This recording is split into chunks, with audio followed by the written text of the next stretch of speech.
Hello everyone, welcome to break time classes. इस video में हम पीटी के सिलेबस के अकॉर्डिंग जो अगला टॉपिक है ब्रिटिश साम्राज्य का उदय, उसे कंप्लीट कवर करेंगे। जितने भी क्वेश्चन इस टॉपिक से बन सकते हैं सभी यहाँ पे कवर करेंगे।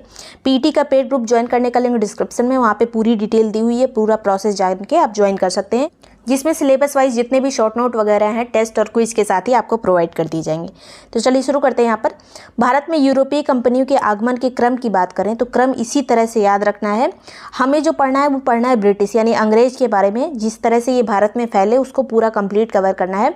बाकी थोड़ा ओवरव्यू जान लीजिए। सबसे पहले पुर्तगाली आए थे 1498 में, उसके बाद डच आए थे 1602 में, उसके बाद अंग्रेज आए थे 1608 में। अब यहाँ पे एक चीज़ याद रखिएगा, ये जो अंग्रेज भारत में आए थे ये 1608 में आए थे, लेकिन इनकी जो कंपनी बनी थी वो 1600 में ही बन गई थी। तो 8 साल बाद ये भारत में प्रवेश किए थे। उसके बाद अंग्रेजों के बाद डेन आए थे 1616 में, फिर फ्रांसीसी आए थे 1667 में। इनकी भी कंपनी जो है पहले बन चुकी थी 1664 में, लेकिन आए थे ये 1667 में। तो क्रम भारत में आने का यही है, पुर्तगाली, डच, अंग्रेज, डेन, उसके बाद फ्रांसीसी। अब हमें यहाँ पे जो कंप्लीट कवर करना है, जो पूरा पढ़ना है वो है अंग्रेज यानी ब्रिटिश। और ये आने वाले सभी एग्जाम्स के लिए इंपॉर्टेंट है। पीटी के अलावा भी जितने भी एग्जाम्स होते हैं जिसमें अंग्रेजों के बारे में पूछा जाएगा, जैसे आरओ का एग्जाम होगा या पीसीएस का, तो पूरी डिटेल मैंने यहाँ पे कवर कर ली है। इन्हीं में से क्वेश्चन पूछे जाते हैं। तो ईस्ट इंडिया कंपनी जो बनी थी वो बनी थी दिसंबर सन 1600 में। जब ये कंपनी बनी थी तब इसका नाम था the governor and company of merchants of trading into the east Indies. तो इतना बड़ा नाम था, बाद में इसका नाम ईस्ट इंडिया कंपनी पड़ा था। लेकिन अगर क्वेश्चन आता है तो इतना बड़ा नाम नहीं पूछा जाता है। ये पीसीएस वगैरह में पूछ लिया जाता है, लेकिन पीटी के एग्जाम के लिए बस इतना याद रखिए कि ईस्ट इंडिया कंपनी की स्थापना 1600 में हुई थी महारानी एलिजाबेथ प्रथम के द्वारा। और जब ये कंपनी की स्थापना हुई उस टाइम पे 15 साल के लिए अधिकार पत्र प्राप्त था इसे कि आप जाओ और पूर्वी एशियाई जो देश हैं भारत वगैरह, इंडोनेशिया, वहाँ पर व्यापार करो। तो ये सन 1600 में स्थापित हुई। अब भारत की बात करें तो भारत में जो इस कंपनी का पहला दूत आया था वो जेम्स प्रथम के टाइम पे आया था। जो उस टाइम पे सम्राट थे जेम्स प्रथम, उनके टाइम पे एक दूत आया था, ब्रिटिश दूत, जो कि उसका नाम था कैप्टन हॉकिंस। 1608 में ये आया था। और जब ये पहुंचा तब यहाँ पे जहांगीर का शासनकाल चल रहा था, तो जहांगीर के दरबार में आया था कैप्टन हॉकिंस 1608 में। ये एक पत्र लेके आया था, जेम्स प्रथम के द्वारा भेजा गया एक पत्र था जो कि अकबर के नाम लिखा गया था। लेकिन 1605 में अकबर की मृत्यु हो चुकी थी, इसलिए 1608 में जहांगीर के दरबार में पेश हुआ। जो हमने मुगल चैप्टर में पढ़ा है, पहले अकबर आए थे, उनका बेटा था जहांगीर। अब कैप्टन हॉकिंस जो था ये तुर्की भाषा और फारसी भाषा को बहुत अच्छे से जानता था। तो इसी भाषा में उसने दरबार में जो कांटेक्ट किया जहांगीर से, तो इसी भाषा में उसने अपनी बातें कही। तो इससे जहांगीर बहुत खुश हुआ था और उसको फिरंगी खां की उपाधि दी थी। कैप्टन हॉकिंस को जहांगीर ने ये उपाधि दी थी। आगे बात करेंगे यहाँ पे अंग्रेजों की पहली जो अस्थायी फैक्ट्री बनी थी भारत में वो मसूलीपट्टनम में बनी थी 1611 में। लेकिन ये स्थायी नहीं थी, याद रखिएगा, ये अस्थायी फैक्ट्री थी। अगर अस्थायी शब्द लिखा रहे तभी मसूलीपट्टनम लगाएगा। उसके बाद 1611 के बाद एक युद्ध होता है। यहाँ पे जो कैप्टन हॉकिंस था स्थायी फैक्ट्री बनाने के लिए आया था, स्थायी फैक्ट्री की अनुमति प्राप्त करने के लिए आया था। लेकिन ये जो जहांगीर था ये उस टाइम पे पुर्तगालों को ज़्यादा मानता था। पुर्तगाली पहले आ चुके थे 1498 में और उनका अच्छे से वर्चस्व यहाँ पे स्थापित हो चुका था। इसलिए जहांगीर ने स्थायी फैक्ट्री बनाने की अनुमति अभी नहीं दी थी। तो एक अस्थायी फैक्ट्री बनी थी मसूलीपट्टनम में 1611 में। उसके बाद एक स्वालल्ली का युद्ध होता है अंग्रेजों और पुर्तगालियों के बीच में, जिसमें अंग्रेजों ने पुर्तगालियों को हरा दिया। ये जो पहले से थे यहाँ पर उनको हरा दिया अंग्रेजों ने 1612 में। इस युद्ध का क्या नाम है? स्वालल्ली का युद्ध अंग्रेजों और पुर्तगालियों के बीच हुआ, जिसमें अंग्रेज जीत गए 1612 में। इससे जहांगीर काफ़ी खुश हुआ। उसने सोचा कि कोई तो है जो पुर्तगालियों को हरा सकता है। तो अंग्रेजों को इसने स्थायी फैक्ट्री बनाने की अनुमति दे दी थी जहांगीर ने। सूरत में बनी पहली स्थायी फैक्ट्री 1613 में बनी थी, याद रखिएगा। अंग्रेजों की पहली स्थायी फैक्ट्री सूरत में बनी थी 1613 में। आगे बात करते हैं यहाँ पर। अब जहांगीर के दरबार में आने वाला जो अगला अंग्रेज दूत था वो था सर टॉमस रो। इससे पहले 1608 में हॉकिंस आ चुका था। 1615 में आता है सर टॉमस रो। इसको बहुत ज़्यादा चीज़ें नहीं मिली, लेकिन इसको बहुत सारी अनुमति मिल गई, जैसे फोर्ट बनाने की अनुमति, दुर्ग बनाने की अनुमति, ये सब सर टॉमस रो को मिली। उसके बाद 1619 तक आते आते अहमदाबाद, भड़ौच, बड़ौदा और आगरा वगैरह में फैक्ट्री अंग्रेजों की स्थापित हो चुकी थी। तो अब एक क्वेश्चन बन सकता है कि जहांगीर के दरबार में कौन कौन आया था? तो कैप्टन हॉकिंस आया था और सर टॉमस रो आया था। हॉकिंस 1608 में आया था, टॉमस रो आया था 1615 में। आगे बात करते हैं 1632 का ईयर काफ़ी ज़्यादा इंपॉर्टेंट है। 1632 में क्या हुआ, तो अंग्रेज़ों को गोलकुंडा के सुल्तान से एक सुनहरा फरमान मिला था। तो पूछा जा सकता है गोलकुंडा के सुल्तान से सुनहरा फरमान कब मिला था, 1632 में। इसमें 1500 पैगोडा वार्षिक के दाम पे, मतलब वार्षिक देने पे जो अंग्रेज़ देते थे गोलकुंडा के राजा को, और इसके बदले में उन्हें अंग्रेज़ों को पूरा फ्री एक्सेस मिल गया था। जितने भी बंदरगाह थे गोलकुंडा के अंतर्गत आते थे वहाँ पे वो फ्री में व्यापार कर सकते थे अंग्रेज़। तो केवल 500 पैगोडा के बदले पूरा फ्री में व्यापार करने को मिल गया। जितने भी बंदरगाह थे वहाँ तक इनकी पहुँच हो गई। आगे बात करते हैं। अब पूछा जा सकता है कि पूर्व में जो पहली फैक्ट्री बनी थी अंग्रेज़ों की वो कब बनी थी, तो 1633 में बनी थी। कहाँ बनी थी, उड़ीसा में बनी थी, बालासोर और हरिहरपुर में, दोनों उड़ीसा में स्थित है। 1633 में यहाँ पे फैक्ट्री बनी थी अंग्रेज़ों की। फिर आता है यहाँ पर फ्रांसिस डे, एक व्यक्ति था अंग्रेज फ्रांसिस डे। इसने चंद्रगिरी के राजा से मद्रास प्राप्त किया था, मद्रास को पट्टे में प्राप्त किया था। पूछा जा सकता है किससे प्राप्त किया था, तो चंद्रगिरी के राजा से प्राप्त किया था मद्रास को 1639 में, 1639 में। अब यहीं पे एक किला बना था जो अंग्रेज़ों का पहला बड़ा एक फेमस किला है, जो है Fort Saint George. Fort Saint George कहाँ पे स्थित है, मद्रास में स्थित है।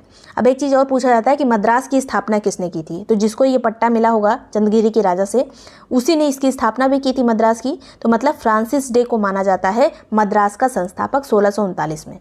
आगे बात करते हैं यहाँ पर, ये किले का नाम याद रखिएगा, फोर्ट सेंट जॉर्ज कहाँ पे स्थित है, मद्रास में स्थित है। 1661 आता है। 1661 में एक महत्वपूर्ण कार्य हुआ था। जो पुर्तगाली एक राजकुमारी थी जिनका नाम था कैथरीन, उनका विवाह हुआ था चार्ल्स द्वितीय के, जो कि अंग्रेज राजा थे। तो ये सब काम यूरोप में चल रहा है, वहाँ पे शादी हो गई आपस में, पुर्तगाली और जो अंग्रेज थे उनके बीच एक अच्छा संबंध स्थापित हो गया। तो दहेज में इन्हें बम्बई मिला, अंग्रेजों को दहेज में बम्बई मिला था 1661 में विवाह के बाद। उसके बाद 1661 में विवाह के बाद मुंबई मिल गया। तो 1668 में आके कुछ साल के बाद में चार्ल्स द्वितीय ने बम्बई को 10 पाउंड वार्षिक के बदले ईस्ट इंडिया कंपनी को सौंप दिया। चार्ल्स द्वितीय ने जो बम्बई मिला था उसको 1668 में ईस्ट इंडिया कंपनी को दे दिया, क्योंकि यहाँ पे वो क्या करते बम्बई का, तो कंपनी को उसे सौंप दिया। अब बम्बई का संस्थापक किसे कहा जाता है, अगर क्वेश्चन पूछा जाए तो गेराल्ड ओंगियार को कहा जाता है, क्योंकि इसने बम्बई के डेवलपमेंट के लिए काफ़ी काम किया था। पहला गवर्नर बना था ये बम्बई का, प्रेसिडेंसी का, इसलिए इसे बम्बई का संस्थापक कहा जाता है। आगे बात करते हैं। शाहजहां के द्वारा कुछ दिन बाद शाहजहां के द्वारा बंगाल में सीमित व्यापार की अंग्रेजों को अनुमति मिली। अभी बंगाल में इनका एक्सेस नहीं था, थोड़ी थोड़ी अनुमति मिलने लगी, क्योंकि यहाँ पे एक इनकी बेटी थी, शाहजहां की बेटी थी जहांआरा, उसका इलाज किया था कोई अंग्रेज ने जाके, तो खुश होकर शाहजहां ने थोड़ी अनुमति देती थी बंगाल में व्यापार करने की। आगे बात करते हैं। शाह शुजा जो कि बंगाल का सूबेदार था, मुगलों के द्वारा नियुक्त किया गया था, उसने वार्षिक 3000 रुपये के बदले विशेष व्यापार की अनुमति अंग्रेजों को दे दी थी शाह शुजा ने। अब अगला जो मुगल सम्राट बनता है वो औरंगजेब बनता है। औरंगजेब और अंग्रेज़ों की भिड़ंत हो गई थी 1686 में। जो अंग्रेज़ थे ये बंगाल में अपना बहुत ज़्यादा प्रभुत्व जमाने लगे थे, घूसखोरी ज़्यादा करने लगे थे, इसलिए औरंगजेब गुस्सा हो गया था और सभी अंग्रेज़ों को बंगाल से निकाल के फुल्टा द्वीप भेज दिया था। हुगली के किनारे एक द्वीप था, वहाँ पर सभी अंग्रेज़ों को भगा दिया था, जहाँ पर बहुत सारे अंग्रेज़ों की मृत्यु भी हो गई, वहाँ बहुत बीमारियाँ वगैरह फैल गई थी। तो ये बात है 1686 की।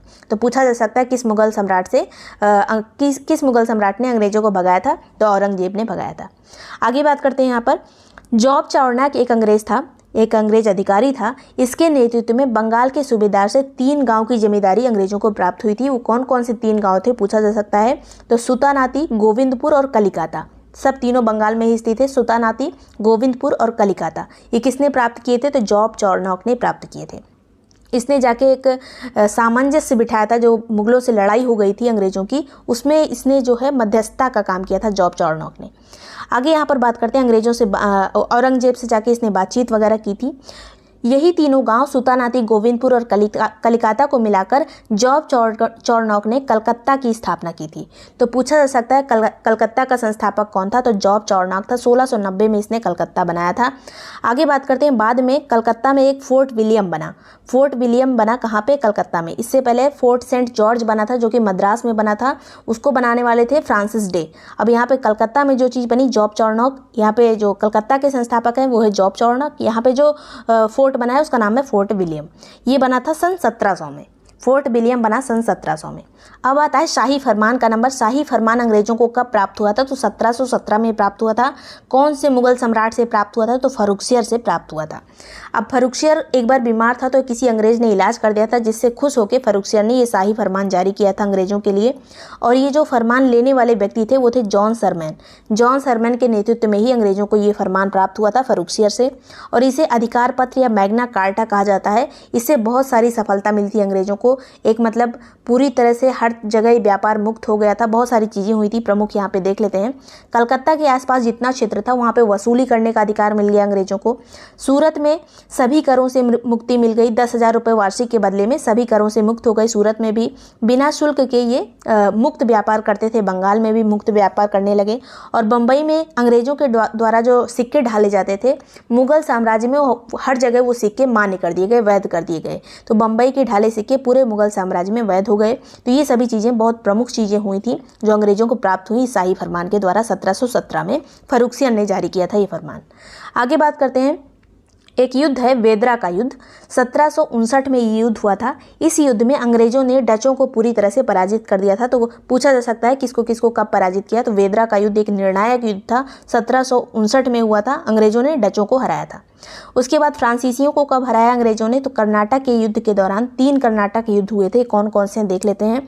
तो कर्नाटक का पहला युद्ध जो हुआ था ये 1746 से 48 के बीच में हुआ था। तीनों कर्नाटक युद्ध अंग्रेजों और फ्रांसीसियों के बीच में ही हुए थे। पहला वाला 86 से लेकर 48 तक हुआ, 46 से लेकर 48 तक हुआ था। इसमें एक संधि हुई थी बाद में 48 में जाके, एक्स ला शैपेल की संधि। तो पूछा जा सकता है कि पहले युद्ध में, कर्नाटक के पहले युद्ध में कौन सी संधि हुई? तो एक्स ला शैपेल की संधि हुई, जो कि 1748 में हुई थी। उसके बाद इसी युद्ध के दौरान, पहले युद्ध के दौरान ही एक और युद्ध हुआ था जिसका नाम है सेंट थोम का युद्ध। तो सेंट थोम का युद्ध अलग से पूछा जाता है किस सन में हुआ है? तो ये हुआ था 1748 में। 1748 में हुआ था सेंट थोम का युद्ध, और ये कर्नाटक के पहले युद्ध के अंतर्गत ही आता है। फिर दूसरा युद्ध हुआ कर्नाटक का, जो कि 1749 से 1754 तक चला था। इसमें बाद में जो संधि हुई उसका नाम है पौंडीचेरी की संधि।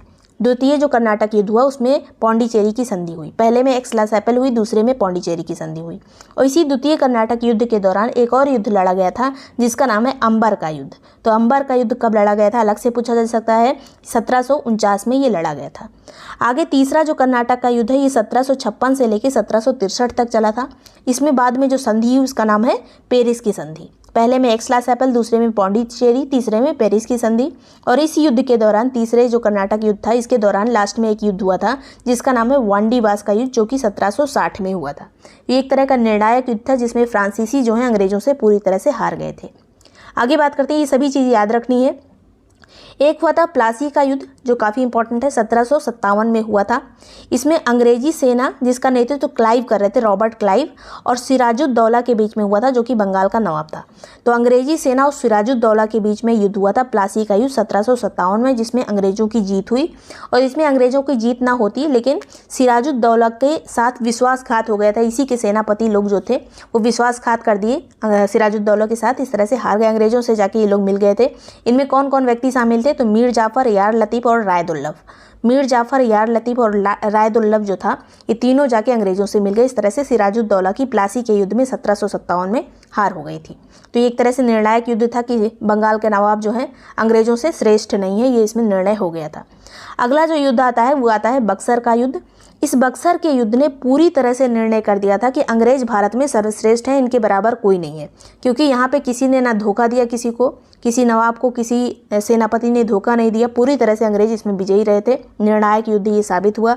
अंग्रेजी सेना की तरफ से इसमें हेक्टर मुनरो लड़ रहा था जो सेनापति था अंग्रेजों का। इसके अलावा 3 लोग यहाँ पे शामिल थे, 3 नवाब इसमें शामिल थे।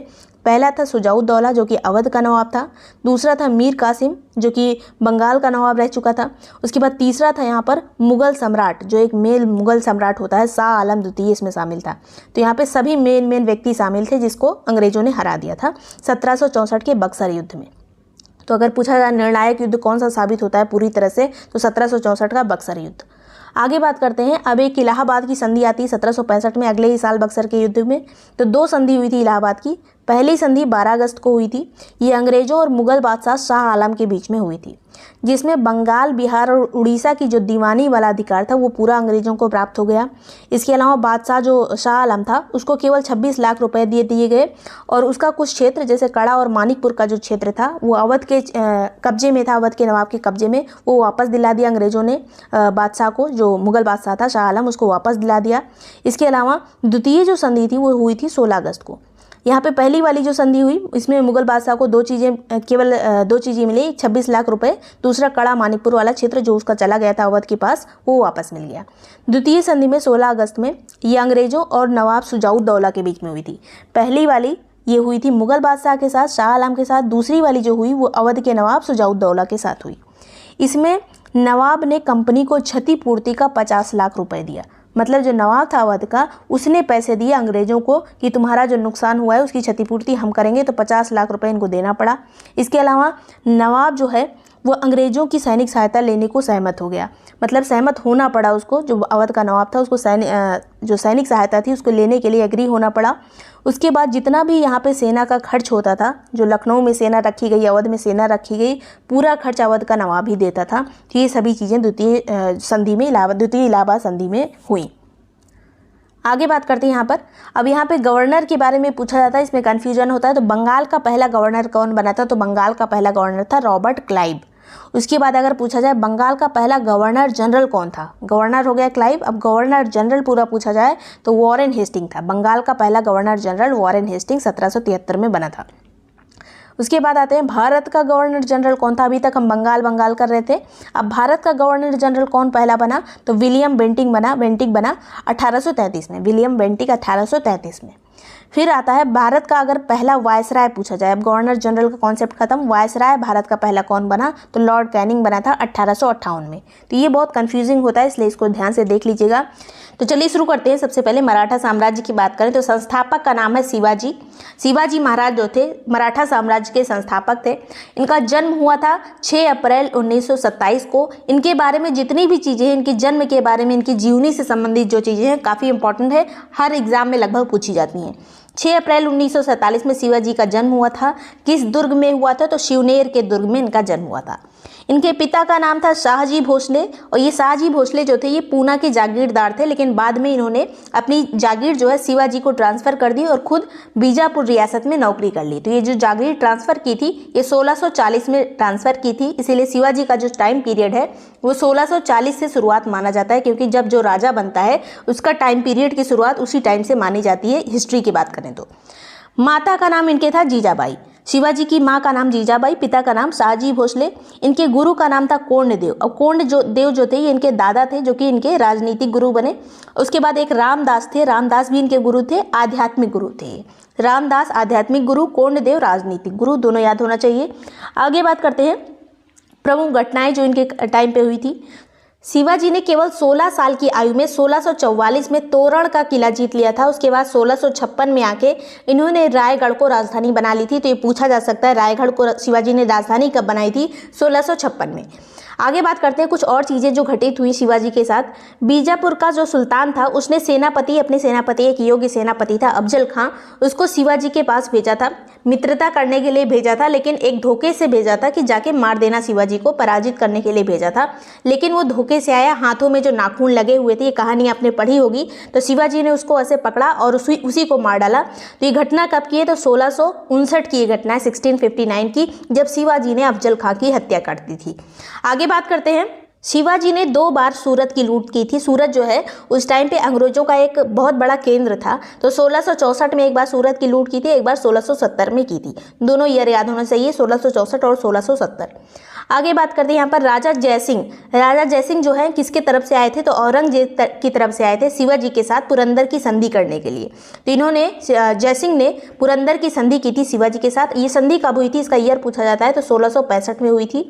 औरंगजेब की तरफ से जयसिंह आए थे और शिवाजी, दोनों लोग के बीच में हुई थी, जिस संधि में शिवाजी ने 23 किले जो है मुगलों को सौंप दिए थे। शिवाजी के पास केवल 12 किले बचे थे। तो यह है पुरंदर की संधि 1665 में। आगे बात करते हैं औरंगजेब ने धोखे से शिवाजी को कैद कर लिया था। जो ये राजा जय सिंह था, इसके कहने पे शिवाजी औरंगजेब से मिलने के लिए गए थे आगरा। तो आगरा में एक भवन था जिसका नाम था जयपुर भवन। आगरा के जयपुर भवन में शिवाजी को औरंगजेब ने कैद कर लिया था, धोखे से कैद किया था, क्योंकि ये केवल मिलने के लिए गए थे। और ये कब कैद किया था? तो 1666 में कैद किया था, लेकिन शिवाजी वहाँ से भाग निकले थे, जो टोकरी में बैठ के वहाँ से भाग गए थे। तो इस तरह से कब कैद किया गया था? 1666, ईयर याद होना चाहिए। आगे बात करेंगे, यहाँ पर जयपुर भवन याद रखिएगा, जयपुर भवन जयपुर में नहीं है, आगरा में है। फिर राज्याभिषेक इनका कब होता है? जब ये छत्रपति कहलाए तो 5 जून 1674 में 1674 में रायगढ़ में शिवाजी का जो है राज्याभिषेक होता है। और राज्याभिषेक कौन कराता है? ये तो बनारस के एक पंडित आए थे राज्याभिषेक कराने के लिए, जिनका नाम था गंगा भट्ट। पंडित गंगा भट्ट बनारस से संबंधित है, ये पूछा जा सकता है। फिर शिवाजी की मृत्यु कब होती है? 3 अप्रैल 1680 में। 1674 में इनका राज्याभिषेक होता है, जो एक छत्रपति बनते हैं ये। उसके बाद जो है 1680 में इनकी मृत्यु हो जाती है। तो आगे यहाँ पे कुछ और चीज़ें जो इनके प्रशासन के बारे में है। तो शिवाजी ने कुछ कर लगाए थे अपने पड़ोसी राज्यों से, जो कर लेते थे उसे कहा जाता था चौथ और सरदेशमुखी। चौथ पड़ोसी राज्यों से लिया जाता था कि वहाँ पे हम आक्रमण नहीं करेंगे, आक्रमण नहीं करने के बदले में ये चौथ लिया जाता था। 1/4 भाग होता था आय का, और आक्रमण नहीं करने के लिए ही लिया जाता था ये। फिर आगे बात करते हैं सरदेशमुखी क्या होता था? तो ये भी पड़ोसी राज्यों से लिया जाता था, 1/10 भाग लिया जाता था इसमें। और इसमें रक्षा के बदले लिया जाता था कि हम खुद भी आक्रमण नहीं करेंगे और कोई और आक्रमण करेगा तो उससे भी आपकी रक्षा करेंगे, इसलिए सरदेशमुखी लिया जाता था। आगे है यहाँ पर शिवाजी की कर व्यवस्था अगर पूछा जाए किस पर आधारित थी, तो मलिक अंबर की जो कर व्यवस्था थी उसी पर ही आधारित थी शिवाजी की कर व्यवस्था। अब अष्टप्रधान में कौन कौन होते थे? इनको मैचिंग में आ सकता है कि कौन किससे संबंधित थे, किस पद पे कौन था। तो नंबर 1 पे आते थे पेशवा, जो शिवाजी के बाद अगला जो राजा के पास पद होता था वो था पेशवा का, जो प्रधानमंत्री कहलाता था। सेनापति को उस टाइम पे सरे नौबत कहा जाता था। एक राज्य मंत्री होते थे जिन्हें अमात्य कहा जाता था।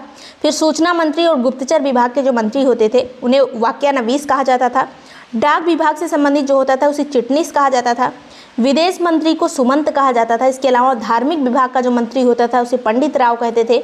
न्याय विभाग के मंत्री को न्यायाधीश कहा जाता था। इस तरह से ये अष्टप्रधान की व्यवस्था थी शिवाजी के टाइम पे। और ये जो अष्टप्रधान है ये एक तरह से जैसे अभी मंत्रिमंडल होती, कैबिनेट होती है, उसी तरह से होते थे, लेकिन इनकी व्यवस्था थोड़ी अलग होती थी। जैसे कैबिनेट की बात जो है वो प्रधानमंत्री मानता है, लेकिन राजा जो था, शिवाजी जो थे, वो इनका कहना नहीं मानते थे। मतलब जरूरी नहीं था कि इनकी बात माने, बस ये सलाहकार के तौर पर होते थे। तो अभी की कैबिनेट से थोड़ा डिफरेंट थी, लेकिन लोग उसी तरह से थे। आगे बात करेंगे सेना की, तो 3 भाग में सेना विभक्त थी। एक पागा सेना होती थी, जो नियमित घुड़सवार सैनिक इसमें शामिल होते थे पागा सेना में। फिर सिलेदार, जो अस्थायी घुड़सवार जो होते थे वो सिलेदार वाली सेना में आते थे। फिर पैदल एक सेना होती थी। अब यहाँ पे शिवाजी के बाद कौन कौन छत्रपति बने थे, इनका ट्री देख लीजिए, ये पूछा जाता है अक्सर एग्जाम में। इसको पहले यहाँ पे चार्ट से देख लेते हैं, फिर थ्योरी के माध्यम से देखेंगे किसने क्या क्या किया था। तो सबसे पहले शिवाजी की 2 बीवियाँ थीं, एक का नाम था सईबाई, दूसरी का सोयराबाई। सईबाई के जो पुत्र थे वो थे संभाजी, सोयराबाई के पुत्र का नाम था राजाराम। शिवाजी के बाद जो उत्तराधिकारी बना था, शिवाजी थे 1640 से 1680। 1680 के बाद जो राजा बने थे, छत्रपति बने थे, वो थे संभाजी। संभाजी 1680 से लेके 1689 तक छत्रपति थे, 1680 से 1689। उसके बाद इनको गिरफ्तार कर लिया था औरंगजेब ने। संभाजी को औरंगजेब ने गिरफ्तार कर लिया था, साथ में इनके पुत्र साहू जी को भी गिरफ्तार किया था। संभाजी और साहू जी को औरंगजेब ने गिरफ्तार कर लिया, तो राजा राम जो है छत्रपति बन गए थे, संभाजी के सौतेले भाई राजा राम। तो 1689 से लेकर 1700 तक ये छत्रपति रहे राजा राम। उसके बाद इनकी मृत्यु हो जाती है युद्ध के दौरान राजा राम की। उसके बाद जो इनका बेटा जो है, राजा राम का बेटा शिवाजी द्वितीय शासक बनता है, शिवाजी द्वितीय। अभी साहू जी जो है ये जेल में है। संभाजी की मृत्यु हो जाती है कुछ दिन के बाद। शिवाजी द्वितीय जब शासक बनते हैं तब इनकी आयु केवल 4 वर्ष रहती है। तो जब ये राजा बनते हैं शिवाजी द्वितीय, तो शासन ताराबाई संभालती हैं, जो कि राजा राम की विधवा रहती हैं। तो शिवाजी द्वितीय के टाइम पे ताराबाई के हाथ में सारा शासन रहता है। और शिवाजी द्वितीय का शासनकाल कब से कब तक था? तो 1700 से लेके जब राजा राम की मृत्यु होती 1700 से, उसके बाद से 1707 तक। अब 1707 में औरंगजेब जब मर जाता है तो साहू जी को छोड़ दिया जाता है। साहू जी रिहा हो गए अब। तो 1708 में आके 1707 से 8 तक ये लड़ते रहते हैं ताराबाई से, क्योंकि ताराबाई जो है ये शासन नहीं छोड़ती हैं, जो कि शिवाजी की माँ थी शिवाजी द्वितीय की। ये शासन नहीं छोड़ती हैं, इसलिए एक युद्ध होता है जिसमें साहू जी जो है ये विजयी हो जाते हैं। और 1708 से लेके 1749 तक ये छत्रपति रहते हैं साहू जी। तो ये पूरी कहानी है। आगे यहाँ पे जो प्रमुख यहाँ पे देख लेते हैं क्या क्या काम हुए थे। संभाजी द्वितीय 1680 से 1689 तक शिवाजी के उत्तराधिकारी थे। और इनके राज्य में एक कवि थे जिनका नाम था कवि कलश, जो इनके सलाहकार थे। इसके अलावा औरंगजेब ने संभाजी और उनके पुत्र साहू जी को और कवि कलश जो ये थे सलाहकार सबको गिरफ्तार कर लिया था। बाद में संभाजी की और कवि कलश की मृत्यु हो जाती है। साहू जी 1707 तक कैद में ही रहते हैं औरंगजेब की मृत्यु तक। इस बीच राजा राम शासक बन जाता है, जो इनका सौतेला भाई है। 1789 से 1700 तक ये शासक रहते हैं। संभाजी के सौतेले भाई हैं। संभाजी की कैद के बाद ही ये छत्रपति बने रहते हैं। और राजा राम का एक महत्वपूर्ण कार्य ये है कि इन्होंने सतारा को अपनी राजधानी बनाया था। राजा राम ने सतारा में अपनी राजधानी बनाया। उसके बाद 1700 में सन 1700 में मुगल संघर्ष के दौरान ही राजा राम की मृत्यु हो जाती है। उसके बाद इनका छोटा बेटा, इनका जो छोटा सा एक बेटा रहता है 4 साल का, शिवाजी सेकंड राजा राम का बेटा जो है वो शासक बनता है, जो कि 1700 से 1707 तक शासक रहता है। और ये 4 साल का था, इसीलिए इसकी माँ जो है शासन संभालती है, ताराबाई, जो कि राजा राम की विधवा रहती है। 1707 तक शिवाजी सेकंड का जो है शासनकाल चलता है। उसके बाद साहू जी है जो संभाजी के पुत्र थे वो रिहा हो जाते हैं। औरंगजेब की मृत्यु हो जाती है 1707 में। उसके बाद 1707 में जब ये आते हैं औरंगजेब की मृत्यु के बाद रिहा होकर, तो ताराबाई ने अपना शासन गद्दी है वो देने से इनकार कर दिया। इसलिए एक युद्ध होता है जिसका नाम है खेड़ा का युद्ध। खेड़ा का युद्ध 1707 में होता है, जिसमें साहू जी विजयी हो जाते हैं और इन्हें शासनकाल मिल जाता है, पूरा शासन गद्दी मिल जाती है और छत्रपति बन जाते हैं। 1707 में इनका राज्याभिषेक हो जाता है सतारा में। उसके बाद इन्हीं के टाइम पे एक बहुत खास बात हुई थी कि 1713 में साहू जी के टाइम पे बालाजी विश्वनाथ पहले पेशवा बनते हैं। इस तरह से पेशवा शासन की शुरुआत होती है। कब से? 1713 से विश्वनाथ जो है, बालाजी विश्वनाथ, ये पहले पेशवा बनते हैं। और पेशवा, आपको पता है कि धीरे धीरे जो है पेशवा का पद बढ़ता जाता है और जो छत्रपति हैं उनकी वैल्यू कम होती जाती है। साहू जी के बाद से धीरे धीरे सब चीज़ कम होता जाएगा छत्रपति का, और पेशवा जो है मेन हो जाएंगे। तो पहले यहाँ पे पेशवा देखते हैं। पहला पेशवा है बालाजी विश्वनाथ, जो कि 1713 से लेकर 1720 तक रहे थे, 7 साल केवल, 1713 से 1720। उसके बाद सेकंड नंबर के जो पेशवा आते हैं वो हैं बाजीराव प्रथम। 1720 से 1740 तक रहते हैं बाजीराव प्रथम। और इन्होंने बहुत सारे काम किए थे, बहुत सारी विजय की थी इन्होंने। और इन्हीं की जो है मस्तानी थी, जो मस्तानी आपने मूवी भी देखी होगी बाजीराव मस्तानी, उसी में यही वाले हैं, इन्हीं का चित्रण किया गया है बाजीराव प्रथम का। इन्होंने जो युद्ध लड़ा था, पालखेड़ा का एक युद्ध लड़ा था 1728 में, जिसमें निजाम को हराया था इन्होंने। निजाम को हराया था 1728 में। उसके बाद दिल्ली पर अगर आक्रमण करने वाले पहले पेशवा का नाम पूछा जाए तो बाजीराव प्रथम ने दिल्ली पर भी आक्रमण किया था मोहम्मद शाह के समय पे। मोहम्मद शाह इस टाइम पे इनके बिल्कुल घेरे में आ गया था बाजीराव प्रथम के, और अपनी गद्दी छोड़ने को भी तैयार हो गया था, लेकिन एक संरक्षण देके मुगल को इन्होंने स्थापित कर दिया था बाजीराव प्रथम ने। और ये कब आक्रमण किया था दिल्ली पर? तो 1737 में किया था। इन्हीं की जो बीबी का नाम था मस्तानी और काशी, इनकी 2 वाइफ थी, एक मुस्लिम थी एक हिंदू थी। आगे बात करेंगे। अगले जो शासक हुए बाजीराव प्रथम के पास 1740 में बाजीराव प्रथम की मृत्यु हो जाती है। उसके बाद बालाजी बाजीराव, जिन्हें नाना साहब भी कहा गया है, तो ये शासक बनते हैं बालाजी बाजीराव। अब ये 1740 से 1761 तक बालाजी बाजीराव रहते हैं। इन्होंने जो काम किए थे, पहले तो संगोला की संधि की थी एक 1750 में। अब इस संधि के द्वारा, संगोला की संधि के द्वारा जितने भी छत्रपति के अधिकार होते थे सब पेशवा को प्राप्त हो गए थे। तो पेशवा जो है मेन एक शासक बन गया था। छत्रपति केवल नाम मात्र के रह गए थे, जो सतारा में केवल रहते थे। छत्रपति का पद लगभग खत्म हो गया था। तो संगोला की संधि कब हुई? 1750 में, बालाजी बाजीराव के टाइम पे। और इन्हीं के समय में 1761 में पानीपत का तृतीय युद्ध हुआ था। हमने सभी युद्ध पढ़ लिए हैं अभी तक। पानीपत का तृतीय युद्ध 1761 में हुआ, जिसमें अहमद शाह अब्दाली जो है इसने मराठों को पराजित कर दिया था। अब इसी का सदमा लग गया था बालाजी बाजीराव को, क्योंकि ये अभी तक जो मराठे थे ये चारों तरफ जीतते आ रहे थे और यहाँ पे आके एक अहमद शाह अब्दाली ने मराठों को पराजित कर दिया।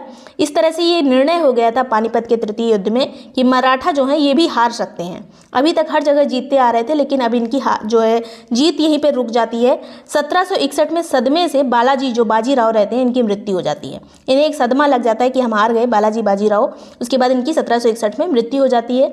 आगे जो राजा बनते हैं वो हैं माधवराव जो है मराठों के टाइम पे जो भी प्रतिष्ठा खोई रहती है 1761 से 1772 के बीच में इन्होंने काफ़ी अपना अच्छे काम किए और काफ़ी प्रतिष्ठा को फिर से प्राप्त किया। लेकिन बाद में 1772 में आके इनकी मृत्यु हो जाती है। इनको एक बीमारी लग जाती है, टीबी वगैरह इन्हें हो जाती है। उसके बाद माधवराव की मृत्यु हो जाती है।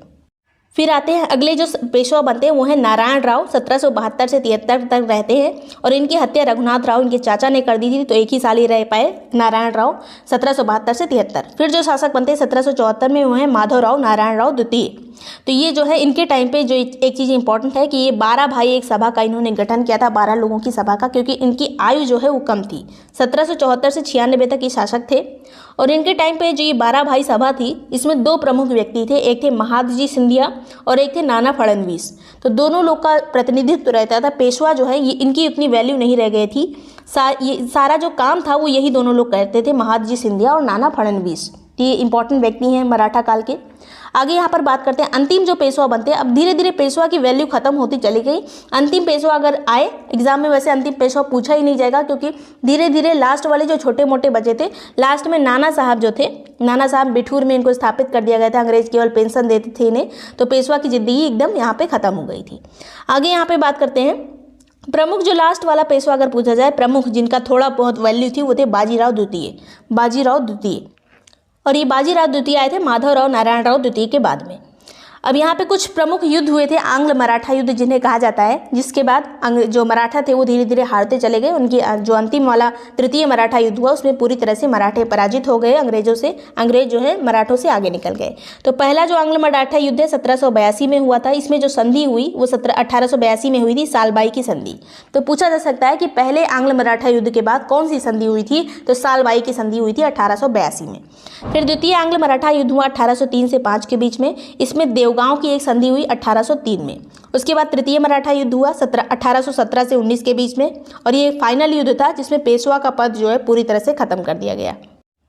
तो कुल 3 युद्ध हुए थे आंग्ल मराठे के। प्रथम वाला 82 में, फिर उसके बाद 1803 से 5 के बीच में, फिर 17 से 19 के बीच में। तो ये तीनों याद रखने हैं।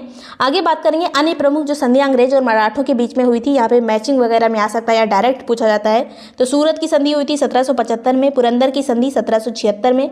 ये सब बार बार रिविजन करना पड़ेगा, तब याद होगा। पूरा जो है आप पेड ग्रुप ज्वाइन करते हैं तो सारा चीज़ आपको जिस तरह से सिलेबस में दिया है उसी अकॉर्डिंग सब चीज़ प्रोवाइड कर दिया जाएगा। बड़गांव की संधि 1779 में हुई थी, 1779 में। फिर सालबाई की संधि 1782 में हुई थी। बसीन की संधि 1802 में हुई थी। बसीन की संधि काफ़ी पूछी जाती है। और ये जो द्वितीय आंग्ल मराठा युद्ध हुआ था उसी दौरान ये संधियाँ हुई थी, बसीन की संधि और देवगांव की संधि। तो 1802 में बसीन की संधि, 1803 में देवगांव की संधि।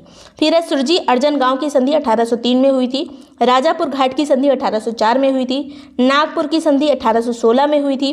ग्वालियर की संधि 1817 में हुई थी। फिर पूना की संधि 1817 में हुई थी। उसके बाद मंदसौर की संधि 1818 में हुई थी। इस तरह से ये जो प्रमुख संधियां हैं उन्हें याद रखना है, मैचिंग में पूछा जाता है। 2 प्रमुख राजाओं के बारे में क्वेश्चन पूछे जाएंगे। पहला है समुद्रगुप्त, दूसरा है चंद्रगुप्त विक्रमादित्य द्वितीय। अब इसके दोनों राजाओं के अलावा और भी जो क्वेश्चन बन सकते हैं गुप्त वंश के, उसको भी कवर करेंगे शॉर्ट में, लेकिन इन दोनों राजाओं के बारे में डिटेल में देखेंगे। आगे चलते हैं।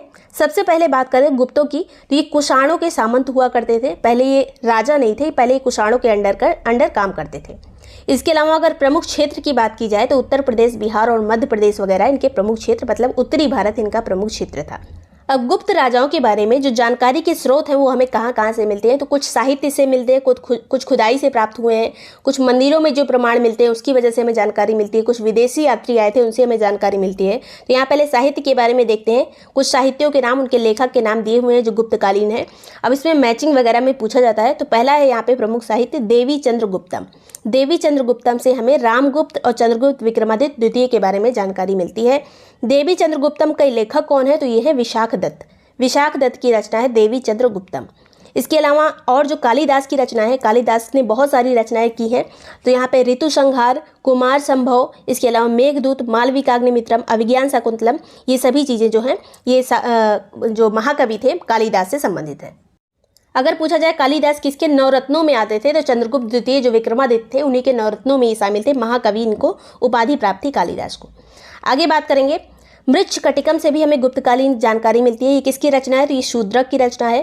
कामसूत्र किसकी रचना है, ये वात्स्यायन की रचना है। ये सभी गुप्तकालीन ग्रंथ हैं। आगे बात करेंगे गुप्तकालीन कुछ मंदिर हैं जो पूछे जा सकते हैं कहाँ स्थित है या फिर किसके मंदिर है ये। तो पहला जो मंदिर है तिगोआ विष्णु मंदिर, ये विष्णु का मंदिर है। तिगोआ में कहाँ पे है, ये जबलपुर में। जबलपुर कहाँ पे है, मध्य प्रदेश में। दूसरा है शिव मंदिर जो कि भूमराज शिव मंदिर कहा जाता है, ये कहाँ स्थित है, तो सतना में स्थित है, मध्य प्रदेश में। फिर है नचना कोठार पार्वती मंदिर, ये कहाँ पे गुप्तकालीन मंदिर, तो ये पन्ना जिले में स्थित है, मध्य प्रदेश में। पन्ना से आपको याद होगा कि जो हीरों की खुदाई है मध्य प्रदेश में एक ही जिले से होती है जो कि है पन्ना जिला। आगे बात करेंगे भीतर गांव मंदिर, काफ़ी फेमस है, पुराना मंदिर है, गुप्तकालीन। कहाँ पर स्थित है, कानपुर में स्थित है, कानपुर देहात वाले एरिया में। आगे बात करेंगे देवगढ़ दशावतार मंदिर, ये कहाँ स्थित है? तो ये उत्तर प्रदेश के ललितपुर में स्थित है। आगे है गुप्त काल के जो पुरातात्विक स्रोत है, मतलब जो खुदाई से प्राप्त होते हैं उसे पुरातात्विक स्रोत कहा जाता है। ये कौन कौन से हैं? तो पहला है पुरातात्विक स्रोत में जो स्तंभ होते हैं या फिर शिलालेख होते हैं, गुहा लेख होते हैं, वो सभी इसमें आते हैं। तो पहला है यहाँ पर प्रयाग प्रशस्ति, एक स्तंभ है जिससे हमें जानकारी मिलती है समुद्रगुप्त के बारे में। प्रयाग प्रशस्ति से किसके बारे में जानकारी मिलती है? तो समुद्रगुप्त के बारे में। दूसरा एक अभिलेख है जिसका नाम है भीतरी अभिलेख, जो कि स्कंदगुप्त का अभिलेख है। इससे हमें जानकारी मिलती है कि गुप्त काल में स्कंदगुप्त के टाइम पे हूण आक्रमण हुआ था। तो हूण आक्रमण की जानकारी हमें कहाँ से मिलती है? भीतरी अभिलेख से, जो कि स्कंदगुप्त का अभिलेख है। फिर आगे सिक्कों से भी जानकारी प्राप्त होती है गुप्त काल की। इसके अलावा अजंता गुफा जो कि महाराष्ट्र में है, बाघ की गुफाएं जो कि मध्य प्रदेश में है, इससे भी गुप्तकालीन जानकारी प्राप्त होती है, जो कि पुरातात्विक स्रोत कहे जाते हैं। अब इसके अलावा कुछ विदेशी लेखकों ने भी, जो विदेशी यात्री आते थे, उन्होंने भी कुछ लिखा है, चीज़ें लिखी हैं जो गुप्त काल के बारे में। वो कौन कौन से प्रमुख हैं? तो फायान ने गुप्त काल के बारे में लिखा है, ह्वेनसांग ने भी गुप्त काल के बारे में लिखा है। जो लेटर मतलब बाद वाले जो गुप्त राजा थे उनके बारे में ह्वेनसांग ने भी लिखा है। आगे बात करेंगे गुप्त काल के प्रमुख शासक कौन कौन से थे। तो यहाँ पे सभी शासक देख लेते हैं। श्रीगुप्त, जो कि गुप्त काल का संस्थापक कहा जाता है। संस्थापक कौन था गुप्त वंश का? श्रीगुप्त। अब इसके बारे में ज़्यादा कुछ इसने नहीं किया था, लेकिन संस्थापक पूछा जाए तो श्रीगुप्त ही होगा। 275 ईस्वी की बात की जा रही है, अब ईसा पूर्व नहीं रह गया, ईस्वी में आ गए हैं हम। तो ये संस्थापक था श्रीगुप्त। इसने जो है महाराज की उपाधि धारण की थी। ज़्यादातर जितने जो प्रमुख राजा होते थे वो महाराजाधिराज की उपाधि धारण करते थे, लेकिन श्रीगुप्त ने केवल महाराज की उपाधि धारण की थी। अब इसके बाद जो दूसरा शासक आता है वो है चंद्रगुप्त प्रथम। ये है वास्तविक संस्थापक गुप्त वंश का। अगर केवल संस्थापक पूछा जाए कौन था, तो श्रीगुप्त था। अगर ऑप्शन में ये दोनों रहे कि संस्थापक कौन है गुप्त वंश का, तो श्रीगुप्त ही लगाया जाएगा। लेकिन अगर ये श्रीगुप्त ऑप्शन में नहीं रहेगा तो चंद्रगुप्त प्रथम लगाया जाएगा। अगर केवल वास्तविक संस्थापक लिखा होगा तो केवल चंद्रगुप्त प्रथम लगाया जाएगा, श्रीगुप्त नहीं लगाया जाएगा। तो ये है जो संस्थापक हो गया श्रीगुप्त, वास्तविक संस्थापक चंद्रगुप्त प्रथम। इसने जो है महाराजाधिराज की उपाधि धारण की थी चंद्रगुप्त प्रथम ने। इसका शासनकाल 319 ईस्वी से 335 ईस्वी तक चला था। अगला जो शासक है वह है समुद्रगुप्त। चंद्रगुप्त प्रथम के बाद समुद्रगुप्त आ गया। फिर चौथा है यहाँ पर चंद्रगुप्त द्वितीय, जिसे विक्रमादित्य कहा जाता है। फिर आता है कुमारगुप्त प्रथम, जिसे महेंद्रादित्य कहा जाता है। फिर आता है स्कंदगुप्त, जिसे क्रमादित्य कहा जाता है। ये आप पीईटी के अलावा किसी भी एग्जाम में, आप ये पीसीएस तक के एग्जाम में ये क्वेश्चन पूछे जाते हैं। ये जो उपाधियाँ दी गई हैं इनको मैचिंग में पूछा जाता है। चंद्रगुप्त द्वितीय की उपाधि विक्रमादित्य, कुमारगुप्त प्रथम की महेंद्रादित्य, स्कंदगुप्त की उपाधि है क्रमादित्य। आगे बात करेंगे गुप्त संवत किसने चलाया था। तो गुप्त संवत चलाया था चंद्रगुप्त प्रथम ने, जो कि 319 से 335 ईस्वी तक रहा था, जो कि गुप्त वंश का वास्तविक संस्थापक कहा जाता है। अब गुप्त वंश के किस शासक ने सबसे पहले महाराजाधिराज की उपाधि धारण की थी? तो यही था चंद्रगुप्त प्रथम। इसकी पत्नी का क्या नाम था? कुमार देवी। और गुप्त वंश का पहला शासक यही था जिसने चांदी के सिक्के चलाए थे, चंद्रगुप्त प्रथम ने। आगे बात करेंगे, अब जो डिटेल में हमें पढ़ना है वो है समुद्रगुप्त और चंद्रगुप्त द्वितीय विक्रमादित्य। तो पहला यहाँ पे शासक है समुद्रगुप्त, जो कि 335 से 375 ईस्वी तक रहा था। चंद्रगुप्त प्रथम के बाद आया था समुद्रगुप्त। इसकी पत्नी का क्या नाम था? पत्नी का नाम था दत्त देवी। अब समुद्रगुप्त की उपाधियाँ पूछी जाती हैं, इनमें से कौन कौन सी उपाधियाँ समुद्रगुप्त से संबंधित हैं। तो पहली है संधि विग्रहिक, फिर है खाद्यक पाटिक, इसके अलावा परम भागवत की उपाधि धारण की थी, व्याघ्र पराक्रमांक की उपाधि धारण की थी, कविराज भी इसे कहा गया है प्रयाग प्रशस्ति में, महादंड नायक कहा गया है, अप्रतिरथ कहा गया है, पराक्रमांक कहा गया है, प्रतव्य प्रथम वीर कहा गया है। ये सभी उपाधियाँ एकदम रट लेनी है। ये सभी उपाधियाँ किसकी है? ये सभी समुद्रगुप्त की उपाधियाँ हैं। आगे देखेंगे, इसे अभी भारत का नेपोलियन भी कहा गया है। आगे है यहाँ पे समुद्रगुप्त के विजयों का उल्लेख कहाँ पे हमें मिलता है? तो प्रयाग प्रशस्ति में मिलता है। और ये जो प्रयाग प्रशस्ति है किसने लिखी है? तो ये हरिशरण ने लिखी है। हरिशरण किससे संबंधित है? किसके राजदरबार में रहता था? समुद्रगुप्त के राजदरबार का एक प्रमुख कवि था हरिशरण, और इसने संस्कृत भाषा में लिखा है ये प्रयाग प्रशस्ति। तो भाषा का नाम भी पूछा जा सकता है कि प्रयाग प्रशस्ति किस भाषा में लिखा गया है? संस्कृत भाषा में। किसने लिखा है? हरिशरण ने। किसकी प्रशंसा इसमें बताई गई है? तो समुद्रगुप्त की प्रशंसा इसमें की गई है। प्रयाग प्रशस्ति के बारे में कुछ चीज़ें जान लीजिए। इसकी स्थापना किसने करवाई थी? तो सबसे पहले प्रयाग प्रशस्ति को बनाया था अशोक ने, और इसको जो स्थापित किया था वो कौशाम्बी में स्थापित किया था। अशोक ने बनवाया था और कौशाम्बी में स्थापित किया। बाद में इसमें समुद्रगुप्त का जो प्रशंसनीय वर्णन भी किया था इसमें हरिशरण ने, जो भी हमने देखा। इसके अलावा अकबर के समय में जहांगीर जो इसका बेटा था अकबर का, वो इलाहाबाद ले आया था कौशाम्बी से इस पूरी प्रयाग प्रशस्ति को। जहांगीर और बीरबल का भी इसमें उल्लेख मिलता है। कौन कौन से क्षेत्र जीते थे समुद्रगुप्त ने, उसका एकदम अच्छे से यहाँ पे वर्णन किया गया है प्रयाग प्रशस्ति में। आगे बात करेंगे समुद्रगुप्त की मुद्राओं के प्रकार कौन कौन से थे, कौन कौन सी मुद्रा इसने जारी की थी। तो गरुड़ प्रकार की मुद्रा जारी की थी, धनुर्धारी प्रकार की मुद्रा जारी की थी। ये सब इसलिए लिखा है गरुड़ प्रकार, धनुर्धारी प्रकार, क्योंकि सिक्कों पे जो चित्र बने रहते थे वही उसका नाम हो जाता था। परशु प्रकार की मुद्रा जारी की थी, अश्वमेध प्रकार की मुद्रा जारी की थी, इसने अश्वमेध यज्ञ भी किए थे समुद्रगुप्त ने। इसके अलावा व्याघ्र हनन की उपाधि धारण, यहाँ पे सिक्के जारी किए थे व्याघ्र हनन प्रकार के। वीणा वादन प्रकार के सिक्के जारी किए थे, उसमें इसको दिखाया गया है कि वीणा बजाते हुए समुद्रगुप्त की उसमें फोटो बनी हुई है सिक्के में, तो यह है वीणा वादन प्रकार। आगे बात करेंगे समुद्रगुप्त को भारत का नेपोलियन किसने कहा था। तो ये विंसेंट स्मिथ ने कहा था, ये नाम याद रखिएगा, विंसेंट स्मिथ ने कहा था भारत का नेपोलियन, क्योंकि ये हर जगह जीतता जा रहा था, उत्तर भारत में भी दक्षिण भारत में भी, सब जगह इसके जो क्षेत्र थे वो फैले हुए थे। अब अगला जो प्रमुख शासक है वो है चंद्रगुप्त द्वितीय विक्रमादित्य। अब पूछा जाता है विक्रमादित्य इनमें से किसकी उपाधि थी, चंद्रगुप्त प्रथम की या द्वितीय की या तृतीय की। तो द्वितीय की उपाधि थी। टाइम पीरियड कब से कब तक है चंद्रगुप्त द्वितीय का, तो 375 से 415 ईस्वी तक, 375 से 415 ईस्वी तक।